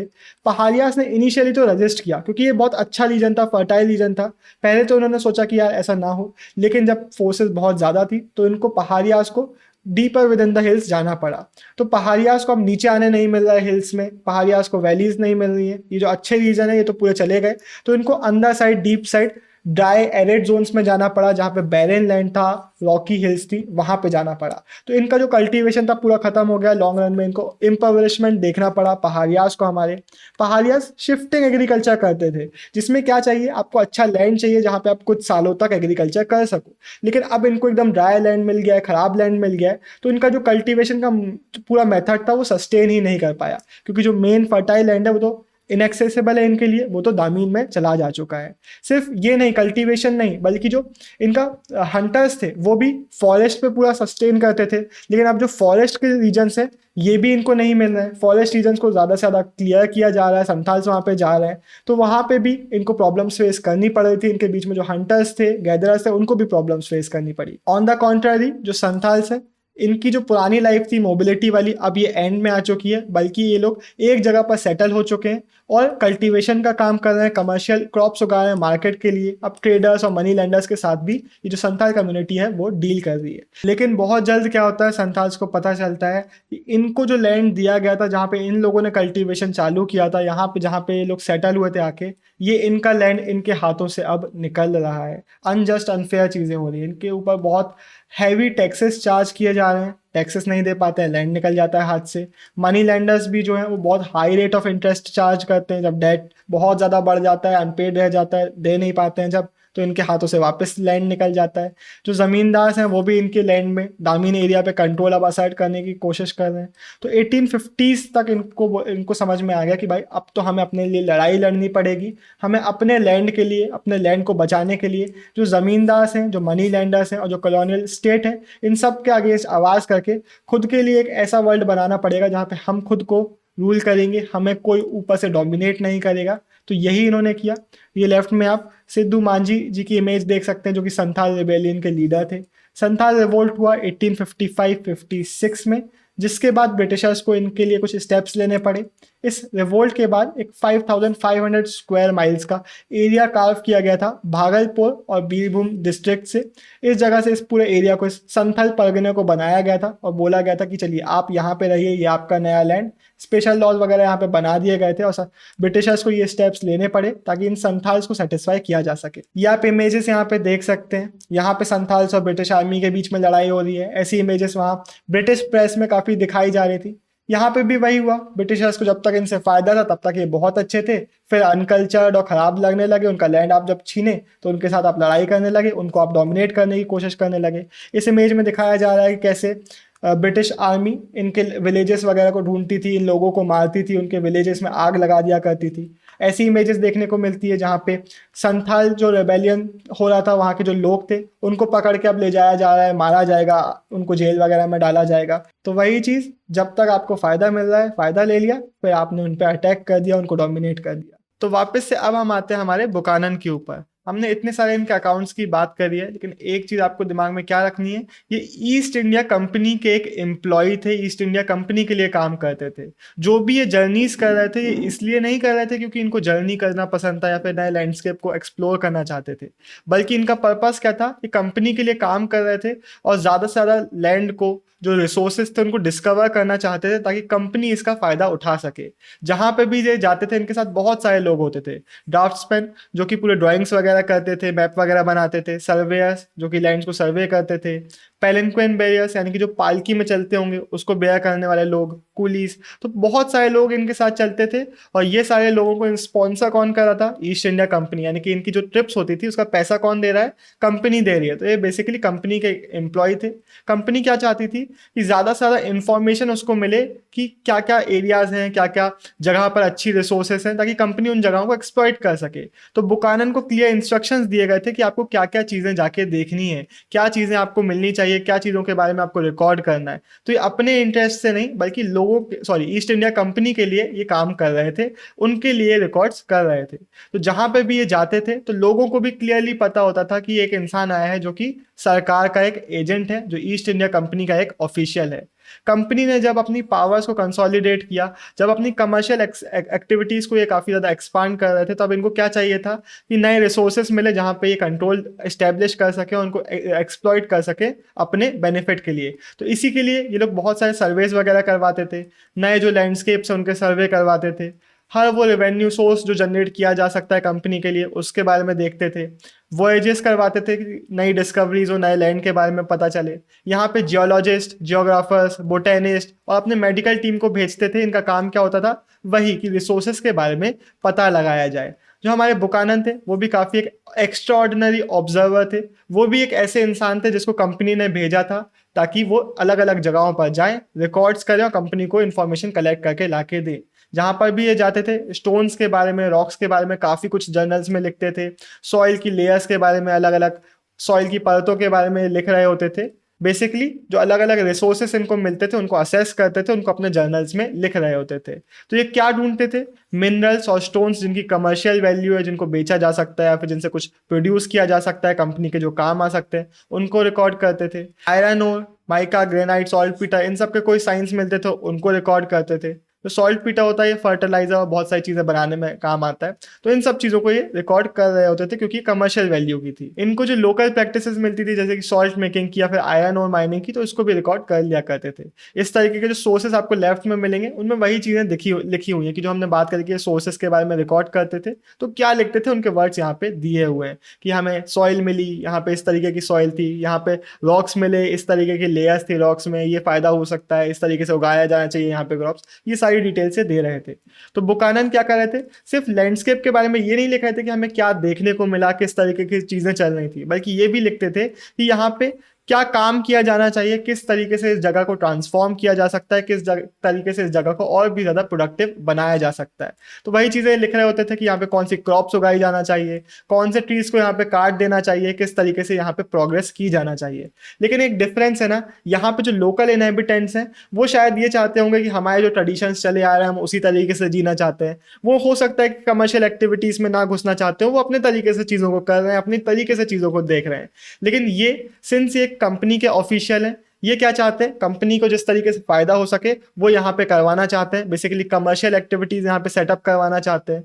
ये वेस्टर्न जो नोशन से प्रोग्रेस के कि इस तरीके से प्रोग्रेस की जाना चाहिए, फॉरेस्ट कट जाना चाहिए, इस तरीके से चीज़ों को देखते हैं और वो अपने जर्नल्स में बताते हैं कि इस तरीके से यहाँ पे किया जाना चाहिए। तो डिफरेंस है एक बुकानन की और यहाँ के लोकल इनहेबिटेंट्स की थॉट प्रोसेस में और उनके कल्चर में।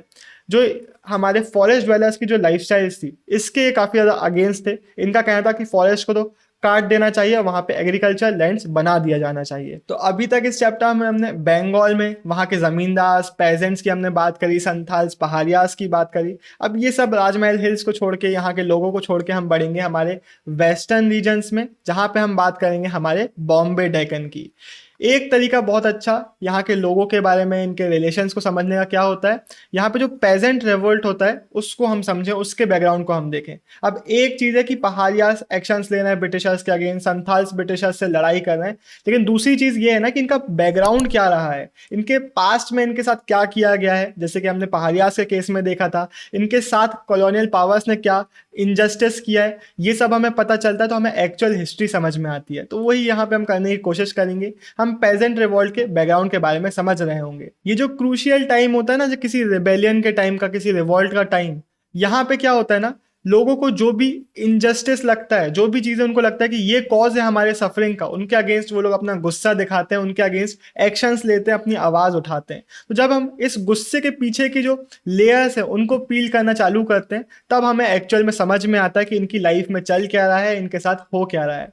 एक चीज़ बहुत अच्छी क्या होती है हमारे हिस्टोरियंस के लिए, कि जब भी रिवॉल्ट्स होते हैं तो उनके रिकॉर्ड्स किए जाते हैं, लिखा जाता है उनके बारे में बातें हो रही होती हैं, टेक्स्ट हमें देखने को मिलते हैं। तो इसके थ्रू हमें लोगों की लाइफ के बारे में काफ़ी कुछ पता चलता है, हम हिस्ट्री को रिकंस्ट्रक्ट कर पाते हैं।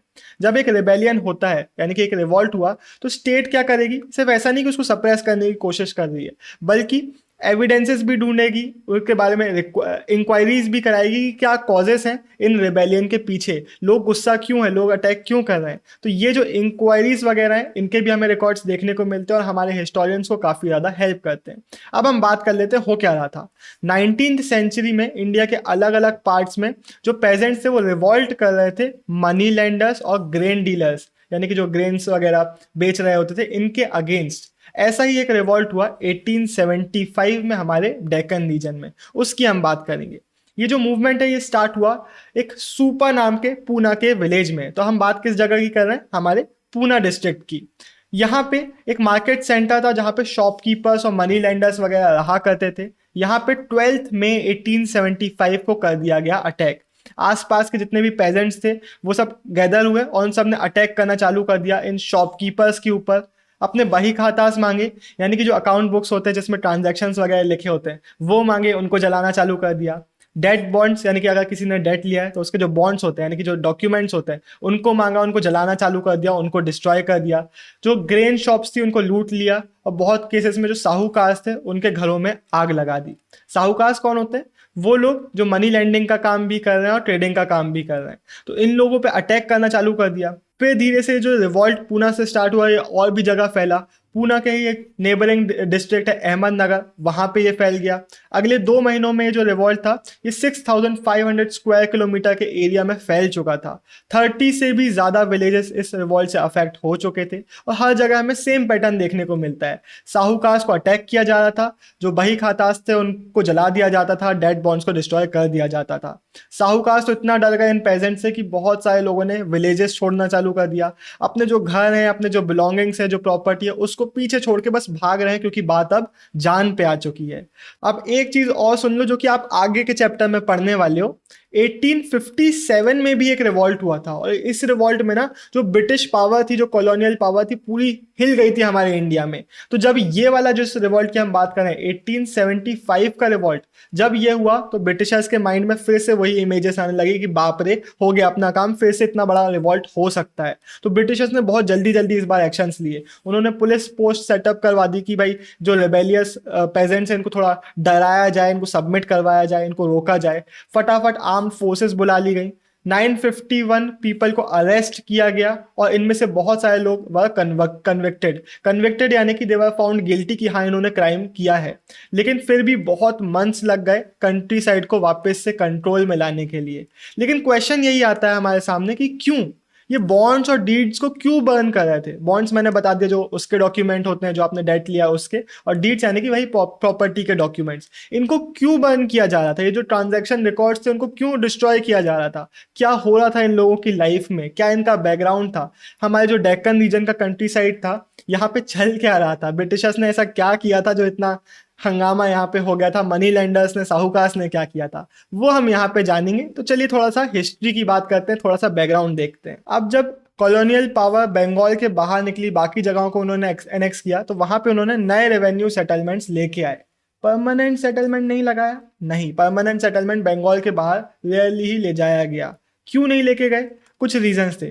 रीजन नंबर 1 ये था, 1790s में परमानेंट सेटलमेंट आया था, कुछ टाइम तो बहुत प्रॉब्लम थी, लेकिन 1810 आते आते तक एग्रीकल्चरल प्राइसेस जो थी वो बढ़ चुकी थी, हार्वेस्ट अच्छा होने लगा था, आउटपुट ज़्यादा आने लगा, तो जो बंगाल के ज़मींदार थे उनको प्रॉफिट होने लगा था। लेकिन सिंस हमारा रेवेन्यू परमानेंटली फिक्स हो चुका है, उस प्रॉफिट में अब कॉलोनियल पावर शेयर नहीं ले पा रही है, तो इनको ये बड़ी प्रॉब्लम लग रही थी। इन्होंने बोला यार परमानेंट सेटलमेंट नहीं करेंगे, हमको तो चाहिए कि फिनेंशियल जो रिसोर्सेस हैं वो हम ज़्यादा से ज़्यादा बढ़ा सकें, तो अगर आउटपुट बढ़ रहा है तो हमको चाहिए उसमें से हम और एक्स्ट्रा पैसे निकालें। तो इसलिए उन्होंने बोला कि अब परमानेंट सेटलमेंट नहीं करेंगे, टेम्पररी सेटलमेंट करेंगे। तो 19th सेंचुरी के बाद से जितने भी जगहों पे इन्होंने टेरिटरी में नए रेवेन्यू सेटलमेंट लगाए, वहाँ पे इन्होंने परमानेंट नहीं टेम्पररी सेटलमेंट किए, ताकि जितना ज़्यादा आउटपुट बढ़े उतना ज़्यादा हम भी अपना रेवेन्यू बढ़ाते चले जाएं। एक रीज़न ये हो गया, और भी रीज़न थे। दूसरा रीज़न ये है, हमारे जो ऑफिशियल जो पॉलिसीज़ बनाने का काम कर रहे हैं, इनके आइडियाज़ कहाँ से आएंगे, वो टेक्स्ट बुक से जो ये लोग पढ़ के आ रहे हैं, वो आइडियाज़ जो कि इंग्लैंड में चल रहे हैं वो यहाँ पे ये लोग लगाएंगे। तो 1820s के टाइम पे एक इकोनॉमिस्ट थे डेविड रिकार्डो, ये इंग्लैंड में काफ़ी ज़्यादा पॉपुलर हो रहे थे। इनके जो रिकार्डियन आइडियाज़ थे हमारे ब्रिटिश ऑफिशियल्स ने अपने कॉलेज के टाइम पे बुक्स वगैरह में पढ़े थे, तो वही जो टेक्स्ट बुक नॉलेज था वो अपने इंडिया में ये लोग अब लगा रहे थे, आइडियाज़ जो बना रहे थे, पॉलिसीज़ फॉर्मुलेट कर रहे थे, उसमें ये आइडियाज़ को यूज़ कर रहे थे। तो 1820s में हमें देखने को मिलते हैं रिकार्डियन आइडियाज़ हमारे इंडिया की पॉलिसीज़ में जो ये ब्रिटिश ऑफिशियल्स बना रहे थे। लेकिन ये रिकार्डियन आइडियाज़ हैं क्या, इसको हम देख लेते हैं। इन आइडियाज़ के अकॉर्डिंग मान लेते हैं एक पीस ऑफ लैंड है इस लैंड ओनर का, तो इस लैंड से असेस किया जाएगा कि इसका एवरेज रेंट कितना है, एट एन एवरेज कितना इनकम जनरेट करेगा। मान लेते हैं एक्स अमाउंट है जो ये at an average income generate करेगा, तो इस पे किसका क्लेम है, इस लैंड ओनर का। लेकिन इस एवरेज इनकम से जितना ज़्यादा ये जनरेट कर रहा होगा, जितना ज़्यादा प्रॉफिट हो रहा होगा, जितना ज़्यादा आउटपुट जनरेट हो रहा होगा, उस पर जो कॉलोनियल पावर है यानी कि जो स्टेट है वो टैक्स लगाएगी।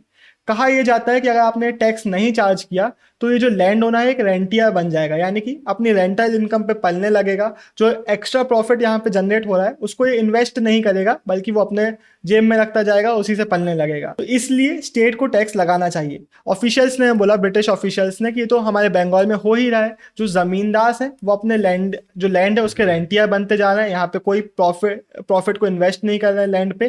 तो अब हमें क्या करना चाहिए, हमें ये रिकार्डियन आइडियाज को मानते हुए यहाँ पे जो भी प्रॉफिट हो रहा है उस पर एक्स्ट्रा टैक्स लगाना चाहिए, और फिर इस तरीके से ज़्यादा अच्छे से यहाँ पे हम रेवेन्यू कलेक्शन भी कर पाएंगे और लैंड का इन्वेस्टमेंट भी हम कर पाएंगे। तो यहाँ पे क्या किया गया, यहाँ पे एक अलग सेटलमेंट प्लान लगाया गया जो कि था रायतवाड़ी सिस्टम, हमारे बॉम्बे डेकन का।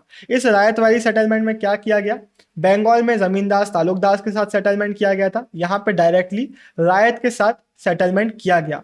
इनका जो लैंड था उसको असेस किया गया कि यहाँ का एवरेज इनकम कितना है, जो एवरेज रेंट की बात की गई है रिकार्डियन आइडियाज में, उसको असेस किया गया। देखा गया कि भाई कितनी रेवेन्यू पेइंग कैपेसिटी होगी इस लैंड की, इस रायट की, इस लैंड की कंडीशन के हिसाब से, और उसके बाद एक proportion of the income was fixed as a tax. और ये जो असेसमेंट था ये हर 30 ईयर्स में रिसर्वे किया जाता था, और जनरली हर 30 ईयर्स में रेवेन्यू को बढ़ा दिया जाता था। तो अब जो रेवेन्यू सेटलमेंट था वो परमानेंट नहीं रहा था, बल्कि हर 30 ईयर्स में बढ़ता ही जा रहा था। हमारे बॉम्बे डेकन का पहला रेवेन्यू सेटलमेंट किया गया 1820s में, लेकिन यहाँ पर भी रेवेन्यू इतना ज़्यादा मांगा गया कि जो हमारे पेजेंट्स थे उनको अपना घर बाहर छोड़ के, इन विलेजेस को छोड़ के बाहर भागना पड़ा, क्योंकि बहुत ज़्यादा ही ये लोग असेस कर रहे थे। कैसे असेसमेंट कर रहे थे नहीं पता, बट स्पेशली जिन जगहों पे पुअर सॉइल थी, ज़्यादा फर्टाइल लैंड नहीं था, या फिर रेनफॉल फ्लक्चुएटिंग थी, ज़्यादा कई बार होती थी कई बार नहीं होती थी, वहाँ पे तो बहुत ही ज़्यादा दिक्कत हो जाती थी। अगर रेनफॉल नहीं हुई है या फिर हार्वेस्ट अच्छा नहीं आया है तो it was almost next to impossible in peasants के लिए कि ये लोग रेवेन्यू पे कर पाएँ। लेकिन जो लोग रेवेन्यू कलेक्शन का काम कर रहे हैं, ये अपने जो हायर ऑफिशियल्स हैं, उनको इम्प्रेस करना चाहते हैं, उनको अपनी एफिशिएंसी दिखाना चाहते हैं, तो ये हर मेजर्स लेते थे कि स्ट्रिक्ट से स्ट्रिक्ट मेजर्स लेके रेवेन्यू कलेक्शन का काम किया जाए। तो किसी जगह पर अगर कोई रेवेन्यू नहीं दे पा रहा है तो उसके क्रॉप्स हड़प लेते थे, या फिर पूरे विलेज पे फाइन चार्ज कर लेते थे कि एक नहीं दे पाया लेकिन अब पूरा विलेज पे फाइन चार्ज कर दिया, क्योंकि इनको तो अपना रेवेन्यू कलेक्शन करके अपने सुपीरियर्स को देना है। 1830s आते आते तक और भी प्रॉब्लम्स बढ़ने लगी। 1832 में जो एग्रीकल्चर प्रोड्यूस का जो प्राइसेस था वो एकदम से गिर गया, तो वैसे ही इन लोगों की इनकम नहीं हो रही है, वैसे ही रेवेन्यू इतना ज़्यादा है, और भी प्रॉब्लम्स बढ़ती जा रही हैं। 1832-34 में फेमाइन आ गया, यानी कि खाने की भी कमी पड़ने लगी। तो 1/3 जो कैटल पॉपुलेशन थी, यानी कि जो गाय बैल वगैरह थे, और हाफ ह्यूमन पॉपुलेशन की डेथ हो गई इस फेमाइन में। तो यहाँ की जो कंडीशंस थी वो बहुत बहुत बहुत ज़्यादा ख़राब होने लगी। बहुत सारे लोग की तो डेथ ही हो गई। जो लोग सरवाइव किए उनके पास भी कोई एग्रीकल्चर स्टॉक नहीं था, यानी कि अब आगे एग्रीकल्चर करने के लिए ना सीड्स है ना रिसोर्सेज है, तो अब आगे कैसे सरवाइव करेंगे। तो पूरी क्राइसिस की सिचुएशन आ चुकी थी और अनपेड बैलेंसेस बढ़ते ही जा रहे थे। तो एग्रीकल्चर भी नहीं हो रहा है, फेमाइन भी आ गया है, फूड स्कार्सिटी भी है, डेथ्स भी हो रही हैं, कैसे ये लोग सरवाइव करेंगे। तो अब चाहे रेवेन्यू पे करना हो, चाहे फूड कंजम्पशन के लिए, या फिर बेसिक किसी नीड के लिए पैसे चाहिए हो, चाहे अपने बच्चों की शादी कराना हो, चाहे कैटल खरीदना हो, चाहे प्लाव खरीदना हो, इनको क्या करना पड़ रहा था, मनी लेंडर्स के पास उधार लेने के लिए जाना पड़ रहा था, लोन्स लेने पड़ रहे थे हर एक चीज़ के लिए। रेवेन्यू तो कभी लोन के बिना पे कर ही नहीं पाते थे, बाकी जो बेसिक नीड्स हैं एग्रीकल्चर करने के लिए भी हर एक चीज़ के लिए इनको लोन लेना पड़ रहा था, और मनी लेंडर्स पे कंप्लीटली डिपेंडेंट हो चुके थे।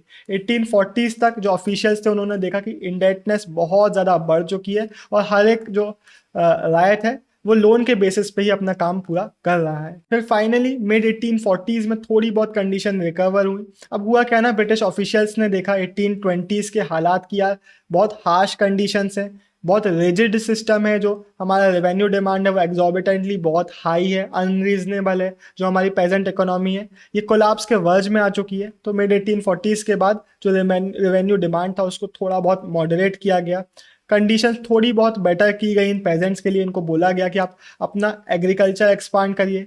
1845 के बाद जो प्राइसेस थी वो वापस से थोड़ी रिकवर हुई, तो अब जो कल्टीवेटर्स थे उन्होंने अपना एग्रीकल्चर एक्रिएज बढ़ाना चालू किया। एक्रिएज यानी कि जो एग्रीकल्चर लैंड होता है उसको थोड़ा एक्सपांड किया, नए टेरिटरीज में गए, पास्चर लैंड पे कल्टीवेशन करना चालू किया, थोड़ा बहुत अपना कल्टीवेशन आगे बढ़ाया, थोड़ा बहुत रिकवरी हुई। लेकिन अब यहाँ पे वही चीज़ आ गई ना, अगर आपको एक्रिएज बढ़ाना है तो आपको क्या चाहिए, आपको प्लाउस चाहिए, आपको कैटल्स चाहिए, आपको सीड्स चाहिए, आपको लैंड चाहिए, जिसके लिए आपको चाहिए पैसा, और पैसा कहाँ से आएगा, मनी लेंडर्स से लोन लेके। इस चैप्टर की टाइमलाइन को अच्छे से फॉलो करते जाओ। 1820s में स्ट्रगल हो रहा था, 1840s में थोड़ी रिकवरी हुई, अब हम बात करेंगे 1860s की। पहले हम थोड़ा सा बैकग्राउंड देख लेते हैं। 1860s के पहले ब्रिटेन का 3/4 जो कॉटन इंपोर्ट्स थे वो कहाँ से आते थे, अमेरिका से आते थे। जो ब्रिटेन के जो मैन्युफैक्चरर्स थे, कॉटन मैन्युफैक्चरर्स, उनको थोड़ी सी टेंशन भी होती थी कि कभी यार ये सप्लाई कट ऑफ हो गया, कभी अमेरिका से मिलना बंद हो गया तो हमारा क्या होगा। तो वो ऑल्टरनेटिव सोर्सेज भी ढूंढ रहे होते थे। 1857 में कॉटन सप्लाई एसोसिएशन बनाया गया, 1859 में मैनचेस्टर कॉटन कंपनी बनाया गया, और इनका ऑब्जेक्टिव क्या था, दुनिया के जिस भी पार्ट में जहाँ पे अच्छा कॉटन प्रोड्यूस किया जा सकता है, जहाँ पे हम इंकरेज करा सकते हैं कॉटन प्रोडक्शन, वहाँ पे करवाओ, ताकि कभी अमेरिका से कट ऑफ हो गया तो हमें कोई और सोर्स हो जहाँ से हम ले सकें। तो इंडिया को भी एज अ सोर्स देखा जा रहा था कि कभी अमेरिका से मिलना बंद हो गया तो इंडिया लैंकाशायर को कॉटन प्रोवाइड करेगा। लैंकाशायर एक ब्रिटेन काउंटी है, तो इंडिया को भी इसी तरीके से देखा जा रहा था, क्योंकि यहाँ पे हमारे पास सॉइल कॉटन प्रोडक्शन के लिए सूटेबल थी, हमारे पास क्लाइमेट अच्छा था, और हमारे पास चीप लेबर भी अवेलेबल थी, तो यहाँ पे कॉटन प्रोड्यूस किया जा सकता था। अब जिस चीज़ का ब्रिटिश मैन्युफैक्चरर्स को डर था वो हुआ भी। अमेरिका में सिविल वॉर ब्रेकआउट हो गई 1861 में। अब इसके आगे बढ़ने के पहले एक दो टर्म्स आपको बता देता हूँ। यहाँ पे एक टर्म आएगा बेल्स, बेल्स यानी कि बंडल्स या फिर पैकेजेस, और एक चीज़ आएगी एलबीएस। एलबीएस पाउंड्स को हम एलबीएस से रिप्रेजेंट करते हैं। मेरे जो हिस्ट्री से आते हैं वो इसको इब्स बुलाते थे, उनको लगता था ये आईबीएस लिखा हुआ है। तो यहाँ पे लिखा हुआ है 400 पाउंड्स यानी कि अप्रोक्सीमेटली 180 किलोग्राम्स। तो अब हम देखते हैं हुआ क्या। वॉर हो गई वहां पे, सिविल वॉर। उसके बाद अमेरिका से अब जो इंपोर्ट ले रहा था ब्रिटिश वो बंद हो गया। तो पहले 1861 में 20 lakh bales of 400 pounds each import कर रहा था ब्रिटेन, जो कि 1861 में 55,000 तक पहुंच गया, यानी कि 3% से भी कम हो गया इनका जो इंपोर्ट हो रहा था अमेरिका से वो। तो अब हड़बड़ी में मैसेज किस तरफ गए, मैसेजेस फटाफट गए इंडिया में और बाकी जगहों पे जहाँ पे इनको सोर्सेस मिल रहे थे कॉटन के। इन्होंने बोला कि यार अब हमको कॉटन चाहिए, कॉटन ला के दो। तो ऐसे इंडिया में मैसेजेस आए। तो इंडिया के जो कॉटन एक्सपोर्टर्स थे जो ट्रेड कर रहे थे कॉटन का, उन्होंने बोला कि यार कॉटन की डिमांड बहुत ज़्यादा बढ़ रही है, प्राइस बढ़ रही है। तो उनको मैसेजेस पहुंचे। हमारे बॉम्बे रीजन के जो कॉटन मर्चेंट्स थे वो गए हमारे कॉटन डिस्ट्रिक्ट्स में, वहाँ पे देखा कि कितना हम कॉटन सप्लाई करा सकते हैं। वहाँ पे कॉटन कल्टीवेशन को प्रमोट किया गया। हम ऊपर एक डायग्राम देख के आ जाते हैं। आप देख सकते हो कि 1862 के टाइम पे एकदम कॉटन की जो प्राइसेस थी वो पीक कर चुकी थी। तो इसलिए फटाफट सब चाहते थे कि कॉटन का प्रोडक्शन हो, हमको भी बेनिफिट इसका मिले। तो वही हुआ, कॉटन मर्चेंट्स यहाँ हमारे डिस्ट्रिक्ट्स में गए। डिस्ट्रिक्ट्स में वहाँ पे मिले साहूकार, उनको उन्होंने एडवांस पेमेंट कर दिया कि भाई आप हमारे लिए कॉटन लेके आओ ताकि हम बाहर एक्सपोर्ट कर सकें। साहूकार जो अर्बन साहूकार थे, शहरों में रहते थे, ये गए विलेज लेवल पे जो मनी लैंडर्स थे उनको पैसा दे के आ गए कि भाई आप पैसा रखो, हमें कॉटन दिलवाओ। जो मनी लैंडर्स थे उन्होंने पैसा किसको दिया, पेजेंट्स को, कि आप पैसा रखो, कॉटन उगाओ, हमको कॉटन दो। तो अब सोसाइटी में क्या हो रहा है, क्रेडिट बहुत इजीली फ्लो हो रहा है। अगर आपको लोन चाहिए तो वो ऐसे मिलेगा। एडवांस पेमेंट्स किए जा रहे हैं एक कॉटन के प्रोडक्शन को करवाने के लिए, कॉटन की अवेलेबिलिटी के लिए। तो ये हमारी सोसाइटी में चेंजेस आए। हमारे डेक्कन रीजन अमेरिका की सिविल वॉर के कारण एकदम पलट गया, क्योंकि अब यहाँ पे एकदम जो क्रेडिट है वो लिमिटलेस हो चुका है। इवन साहूकार जो थे वो एकदम विलिंग थे कि आपको लॉन्ग टर्म लोन चाहिए, हमसे लो। अगर आपको कॉटन उगाना है तो 1 एकड़ में कॉटन प्लांट करने के लिए आपको एडवांस में 100 रुपये दिया जा रहा है। तो अब पैसे की यहाँ पे लोन वगैरह चाहिए तो कोई कमी बची ही नहीं है। तो एक तरफ अमेरिका में क्या चल रही है, सिविल वॉर, वहाँ पे क्राइसिस सिचुएशन चल रही है, वहाँ से एकदम जो एक्सपोर्ट्स था वो खत्म हो गया है। दूसरी तरफ हमारे बॉम्बे डेक्कन में कॉटन एक्रिएज एकदम बढ़ता चला जा रहा है। वही कॉटन एक्रिएज यानी कि जो कॉटन प्रोडक्शन का जो लैंड एरिया था वो एकदम बढ़ता गया। 1860 से 1864 में जो कॉटन एक्रिएज था वो डबल हो चुका था। 1862 तक 90% जो ब्रिटिश के इंपोर्ट थे कॉटन के वो हम इंडिया प्रोवाइड कर रहा था। लेकिन ये जो कॉटन का बूम हमारे इंडिया में आया था, इसका फायदा सिर्फ किसको हुआ, जो रिच पेजेंट्स थे, जो रिच एलिट्स थे उनको। जो हमारी मेजॉरिटी थे जो पेजेंट्स थे उनके लिए तो वही चीज़ हो गई ना कि उनको इजीली अब डेट मिल रहा है, उनको लोन दिया जा रहा है, जो कि अगेन उनकी जो डेट इनडेटनेस है उसको बढ़ा रहा था। तो इनको फ़ायदा नहीं हो रहा था। ये इमेजेस में हम देख सकते हैं कि हर जगह पर कॉटन रखा हुआ है, ये कॉटन के बेल्स रखे हुए, इनको एक्सपोर्ट किया जा रहा है। यहाँ पे भी आप वही चीज़ देख सकते हैं। तो कॉटन बूम आ चुका था, लेकिन फ़ायदा सिर्फ रिच एलीट्स को हो रहा था। हमारे जो पेजेंट्स थे उनके लिए वही लोन लोन लोन होता जा रहा था। अब जब तक कॉटन बूम चल रहा था तब तक तो हमारे कॉटन मर्चेंट्स ने एकदम सपने देख लिए थे कि हमने वर्ल्ड मार्केट कैप्चर कर लेना है, यूएसए को रिप्लेस कर देना है। हमारे बॉम्बे गैजेट एक न्यूज़पेपर था, उसके एडिटर ने भी 1861 में लिखा कि इंडिया यूएस को रिप्लेस करेगा, इंडिया को लैंकाशायर का सप्लायर बनने से कौन रोक पाएगा। तो 61 तक तो ये सपने थे। 1861 जब वॉर चालू हुई थी, सिविल वॉर, तब ये सपने शुरू हुए जो कि चले 65 तक, क्योंकि उसके बाद अमेरिका की सिविल वॉर खत्म हो गई। तो जब सिविल वॉर खत्म हुई तो अमेरिका की जो इकोनॉमी थी वो वापस से रिवाइव हो गई। वो वापस से अपना कॉटन एक्सपोर्ट था वो चालू कर दिया उन लोगों ने, और धीरे धीरे उनका चालू हुआ तो हमारे यहाँ का कम होने लगा। वापस से वही हुआ, जो हमारे मर्चेंट्स थे, साहूकार थे महाराष्ट्र के, अब ये क्या कर रहे हैं, अब ये लोन नहीं देना चाहते। पहले ये बड़ा लोन दे रहे थे, लॉन्ग टर्म ले लो, अभी ले लो, एडवांस ले लो। अब नहीं देना चाहते क्योंकि इनको पता है कि जो कॉटन डिमांड है वो कम हो रही है।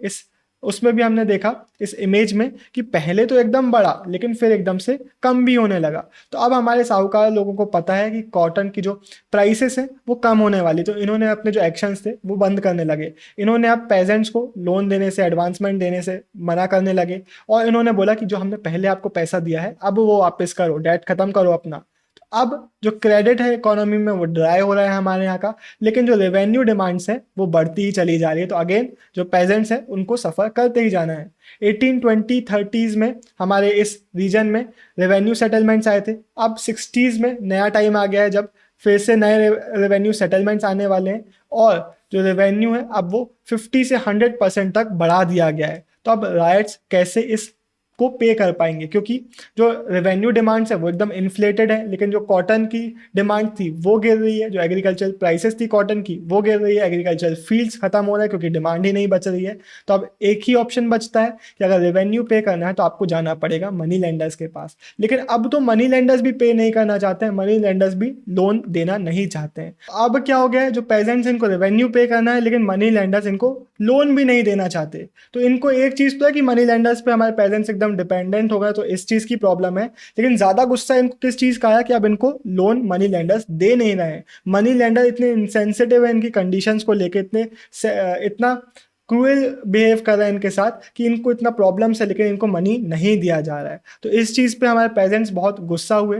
तो मनी लेंडर्स थे, अब इनको ये भी बोला जा रहा है कि जो कस्टमरी नॉर्म्स है हमारे रूरल एरियाज़ के, जो ट्रेडिशनल नॉर्म्स चलते आ रहे हैं मनी लेंडिंग से रिलेटेड, उसको भी ये लोग ब्रेक कर रहे थे। तो मनी लेंडिंग हमारे एरियाज़ में, हमारे रूरल एरियाज़ में बहुत टाइम से चल रही है, कॉलोनियल रूल आने के पहले से ही चल रही है। और यहाँ पे कुछ रूल्स भी होते थे। जो मनी लेंडर्स हैं ये काफ़ी पावरफुल फिगर्स बन चुके थे, और कुछ कस्टमरी नॉर्म्स होते थे जो कि रायट्स और मनी लेंडर्स के बीच में फॉलो किए जाते थे। जैसे कि एक जनरल नॉर्म ये था कि जो आपका प्रिंसिपल अमाउंट है, मान लेते हैं मैंने आपसे 100 रुपये एज लोन लिया, तो आप उसमें ऐसा नहीं कर सकते कि 1000-2000 रुपये का आपने उसमें इंटरेस्ट चार्ज करके आप इतना ज़्यादा अमाउंट मुझसे मांग रहे हो। जो प्रिंसिपल अमाउंट है उससे कम होना चाहिए आपका इंटरेस्ट। लेकिन जब कॉलोनियल रूल आया तो ये सारे रूल्स टूटने लगे। इस टाइम पीरियड में ये हमें देखने को मिलता है। इसके बाद मैंने स्टार्टिंग में बताया था डेक्कन राइट्स यहाँ पे हुए थे। अभी तो हम रीजंस देख रहे हैं ना। तो जब ये डेक्कन राइट्स हुए उसके बाद डेक्कन राइट्स कमीशन बनी। तो इस कमीशन ने जब इन्वेस्टिगेट किया, इंक्वायरीज करी, तब इसको पता चला इन केसेस के बारे में, मनी लेंडर्स के केसेस के बारे में, जहाँ पे जो प्रिंसिपल अमाउंट था 100 रुपये का लोन था लेकिन उसमें 2000 रुपये का इंटरेस्ट चार्ज किया गया। तो इस तरीके से इनजस्टिस किया जा रहा था पेजेंट्स के ऊपर। और ये एग्जैक्शन यानी कि जो वसूली कर रहे थे मनी लेंडर्स, जिस तरीके से इंटरेस्ट लगा रहे थे, जिस तरीके से कस्टमरी नॉर्म्स तोड़ रहे थे, ये पेजेंट्स को बहुत ज़्यादा अनफेयर लग रहे थे। इस बॉक्स में इसी चीज़ को समझाया गया है। मान लेते हैं मैंने आपसे 100 रुपये लिया एक मनी लेंडर से, लेकिन मैं पे नहीं कर पाया, तो ओवर टाइम उसमें इतना ज़्यादा इंटरेस्ट लगा जाता था कि मुझे अपना सब कुछ देना पड़ता था मनी लेंडर को। मेरे कैटल्स चले गए, मेरे प्लाउस चले गए, मेरा घर लैंड सब कुछ चला गया। तो उसके बाद डीड्स ऑफ हायरिंग देखने को मिलते थे कि मेरे जो कैटल्स हैं वो आपके हो गए, मेरा प्लाव आपका हो गया, लेकिन अब मुझे एग्रीकल्चर के लिए तो ये सब चीज़ें चाहिए ना। तो उसके लिए डॉक्यूमेंट्स किए जाते थे, लीगल डॉक्यूमेंट्स, कि ये आपके हैं, मैं आपसे उधार ले रहा हूँ, मैं आपसे हायर कर रहा हूँ, जिसके बदले में मैं आपको पैसे दूंगा। और ये सारे सिंस ये लीगल डॉक्यूमेंट्स होते थे, पेजेंट्स को करने पड़ते थे, वो लीगली हार रहे होते थे मनी लेंडर्स से। जो रायट्स थे वो मनी लेंडर्स को डीवियस और डिसीटफुल देखने लग गए थे कि ये बहुत करप्ट लोग हैं, हमारे साथ चीट करते हैं, बिल्कुल भी अच्छे लोग नहीं हैं, बहुत इनसेंसिटिव हैं। इनका ये भी कहना था कि लॉज को मैनिपुलेट करते हैं और अकाउंट्स फोर्ज करते हैं, यानी कि अकाउंट्स में भी गलत लिख लेते हैं, बड़ा चढ़ा के नंबर्स लिख रहे होते हैं, चीट कर रहे होते हैं हमारे साथ। तो ब्रिटिशर्स ने 1859 में एक लिमिटेशन लॉ पास किया कि जो आपका लीगल डॉक्यूमेंट है, जो आपका लोन बॉन्ड्स हैं, वो आप 3 साल से ज़्यादा के नहीं कर सकते। तो मनी लैंडर्स को बोला गया कि 3 साल तक के करोगे, ऐसा नहीं कि आपने 10 साल कर लिया और 10,000 लोन ले लिया, उसका पूरा आपने घर बार सब कुछ खरीद लिया। वैलिडिटी की गई 3 साल के लिए। लेकिन सिंस मनी लैंडर्स भी चीट कर रहे थे, मैनिपुलेट कर रहे थे लॉज को, उन्होंने क्या किया, ठीक है आप बना लो 3 साल का लॉ। मान लेते हैं हमने 3 साल का कॉन्ट्रैक्ट किया 100 रुपये के लिए। 3 साल बाद उसमें हमने इंटरेस्ट लगा दिया, वो हो गया 200 रुपये। 3 साल बाद हम एक नया कॉन्ट्रैक्ट कर लेंगे जिसमें हम प्रिंसिपल अमाउंट डालेंगे 200 रुपये और उसमें इंटरेस्ट लगा रहे होंगे। फिर 3 साल आप फिर से पे नहीं कर पाओगे तो हम फिर से वही करेंगे, एक नया साइन करेंगे बॉन्ड जिसमें हम नया प्रिंसिपल अमाउंट डाल रहे होंगे, जिसमें हम इंटरेस्ट ऐड करके लिख रहे होंगे। तो बेसिकली राइट्स को बोला जाता था कि आपको फोर्स किया जाता था कि आपको इन नए बॉन्ड्स को हर 3 साल में साइन करना पड़ेगा। तो ये जो लॉ आया था वो एक्चुअल में इफेक्टिव था ही नहीं। तो हमें पिटिशंस देखने को मिलती हैं जो कि डेक्कन राइट्स कमीशन ने कलेक्ट करी थी। उसमें हमें यही देखने को मिलता है कि जो राइट्स थे अब वो कंप्लेंट कर रहे थे कि कैसे मनी लेंडर्स उनके साथ चीट कर रहे थे। यहाँ पे एक टर्म दिया हुआ है शॉर्ट चेंज, यानी कि वही चीट कर रहे थे राइट्स के साथ। और भी बहुत सारे तरीके थे। एक चीज हो गई कि हर 3 साल में नए बॉन्ड साइन करवाए जाते थे। और क्या था कि उनको रिसीट्स नहीं दिए जाते थे। मान लेते उन्हें रीपे कर भी दिया है तो उसका रिसीट नहीं उनको दिया गया, या फिर बॉन्ड्स में फिक्टिशियस नंबर्स डाले गए, बहुत बड़ा चढ़ा के डाले गए, या फिर लो प्राइसेस में हार्वेस्ट को पेजेंट्स का खरीदा जा रहा है, या फिर एट द एंड जब बहुत ज़्यादा इंटरेस्ट बढ़ जाता था तो उनके पेजेंट्स के जो प्रॉपर्टी होता था उसको ही ये लोग हड़प लिया करते थे। तो अब जो डीड्स हैं और बॉन्ड्स हैं ये एज सिंबल बन गए थे ऑपरेसिव सिस्टम का। बॉन्ड्स यानी कि वही जब लोन वगैरह लेते थे तो उसके लीगल डॉक्यूमेंट्स होते थे, डीड्स यानी कि प्रॉपर्टी के जो डॉक्यूमेंट्स होते थे, या फिर हायरिंग के जो डीड्स होते थे वो सब। अगर अपन हमारे इंडिया के पहले की बात करें तो वहाँ पे इनफॉर्मल स्ट्रक्चर था कि आप पैसे ले लो, कोई लीगल डॉक्यूमेंट उसके नहीं किए जाते थे। लेकिन जब ब्रिटिशर्स आए, ब्रिटिशर्स ने बोला हम इस इनफॉर्मल स्ट्रक्चर को ट्रस्ट नहीं कर सकते, हमें चाहिए कि सब कुछ लीगली हो, आपके जो भी बॉन्ड्स और डीड्स और आपके कॉन्ट्रैक्ट्स हो वो लॉ के अंडर हो। आप जितनी भी चीज़ें करोगे उसको क्लियरली मेंशन करो कि कितना लोन आप ले रहे हो, क्या दे रहे हो, क्या आपके साइन, क्या आपकी डील हो रही है, उसको क्लियरली एक्सप्लिसिटली और बिना कोई मिसअंडरस्टैंडिंग के आप लीगली वहाँ पे डॉक्यूमेंट्स में लिखो। और मान लेते हैं आप ब्रीच करते हो उनको, तो हम कोर्ट एक्शन ले सकते हैं, आपके अगेंस्ट लीगल एक्शन ले लिया जाएगा। तो लीगली इन्फोर्सेबल ये सब चीज़ें होती थी, क्योंकि अगर लीगली इन्फोर्सेबल नहीं है तो उस डॉक्यूमेंट की क्या ही वैल्यू। तो इसलिए ब्रिटिशर्स ने बोला सब कुछ लीगल होना चाहिए। तो अब हमारे जो राइट्स हैं, हमारे जो पेजेंट्स हैं, वो इन बॉन्ड्स को और इन डीड्स को एज अ मिजरी से एसोसिएट करें कि हमारा जो सफरिंग है, हमारी जो मिजरी है, वो इन सब के कारण आ रही है। अब इन लोगों को अपने थंब इम्प्रेशन कराए जा रहे हैं किसी डॉक्यूमेंट्स में, या साइन लिए जा रहे हैं, जो कि इन पेजेंट्स को पता भी नहीं है कि किस चीज़ के डॉक्यूमेंट्स हैं। मनी लेंडर्स उसमें क्या लिखवा रहे हैं इनको ये पता भी नहीं है, बस इनको साइन करना पड़ रहा है, इनको अपना अंगूठा लगाना पड़ रहा है, क्योंकि मनी लेंडर्स बिना अंगूठा लगाए वो पैसा दे नहीं रहे और लोन के बिना इनका गुजारा हो नहीं पा रहा है। अब आता है हमारा आखिरी छोटा सा टॉपिक, डेक्कन राइट्स कमीशन।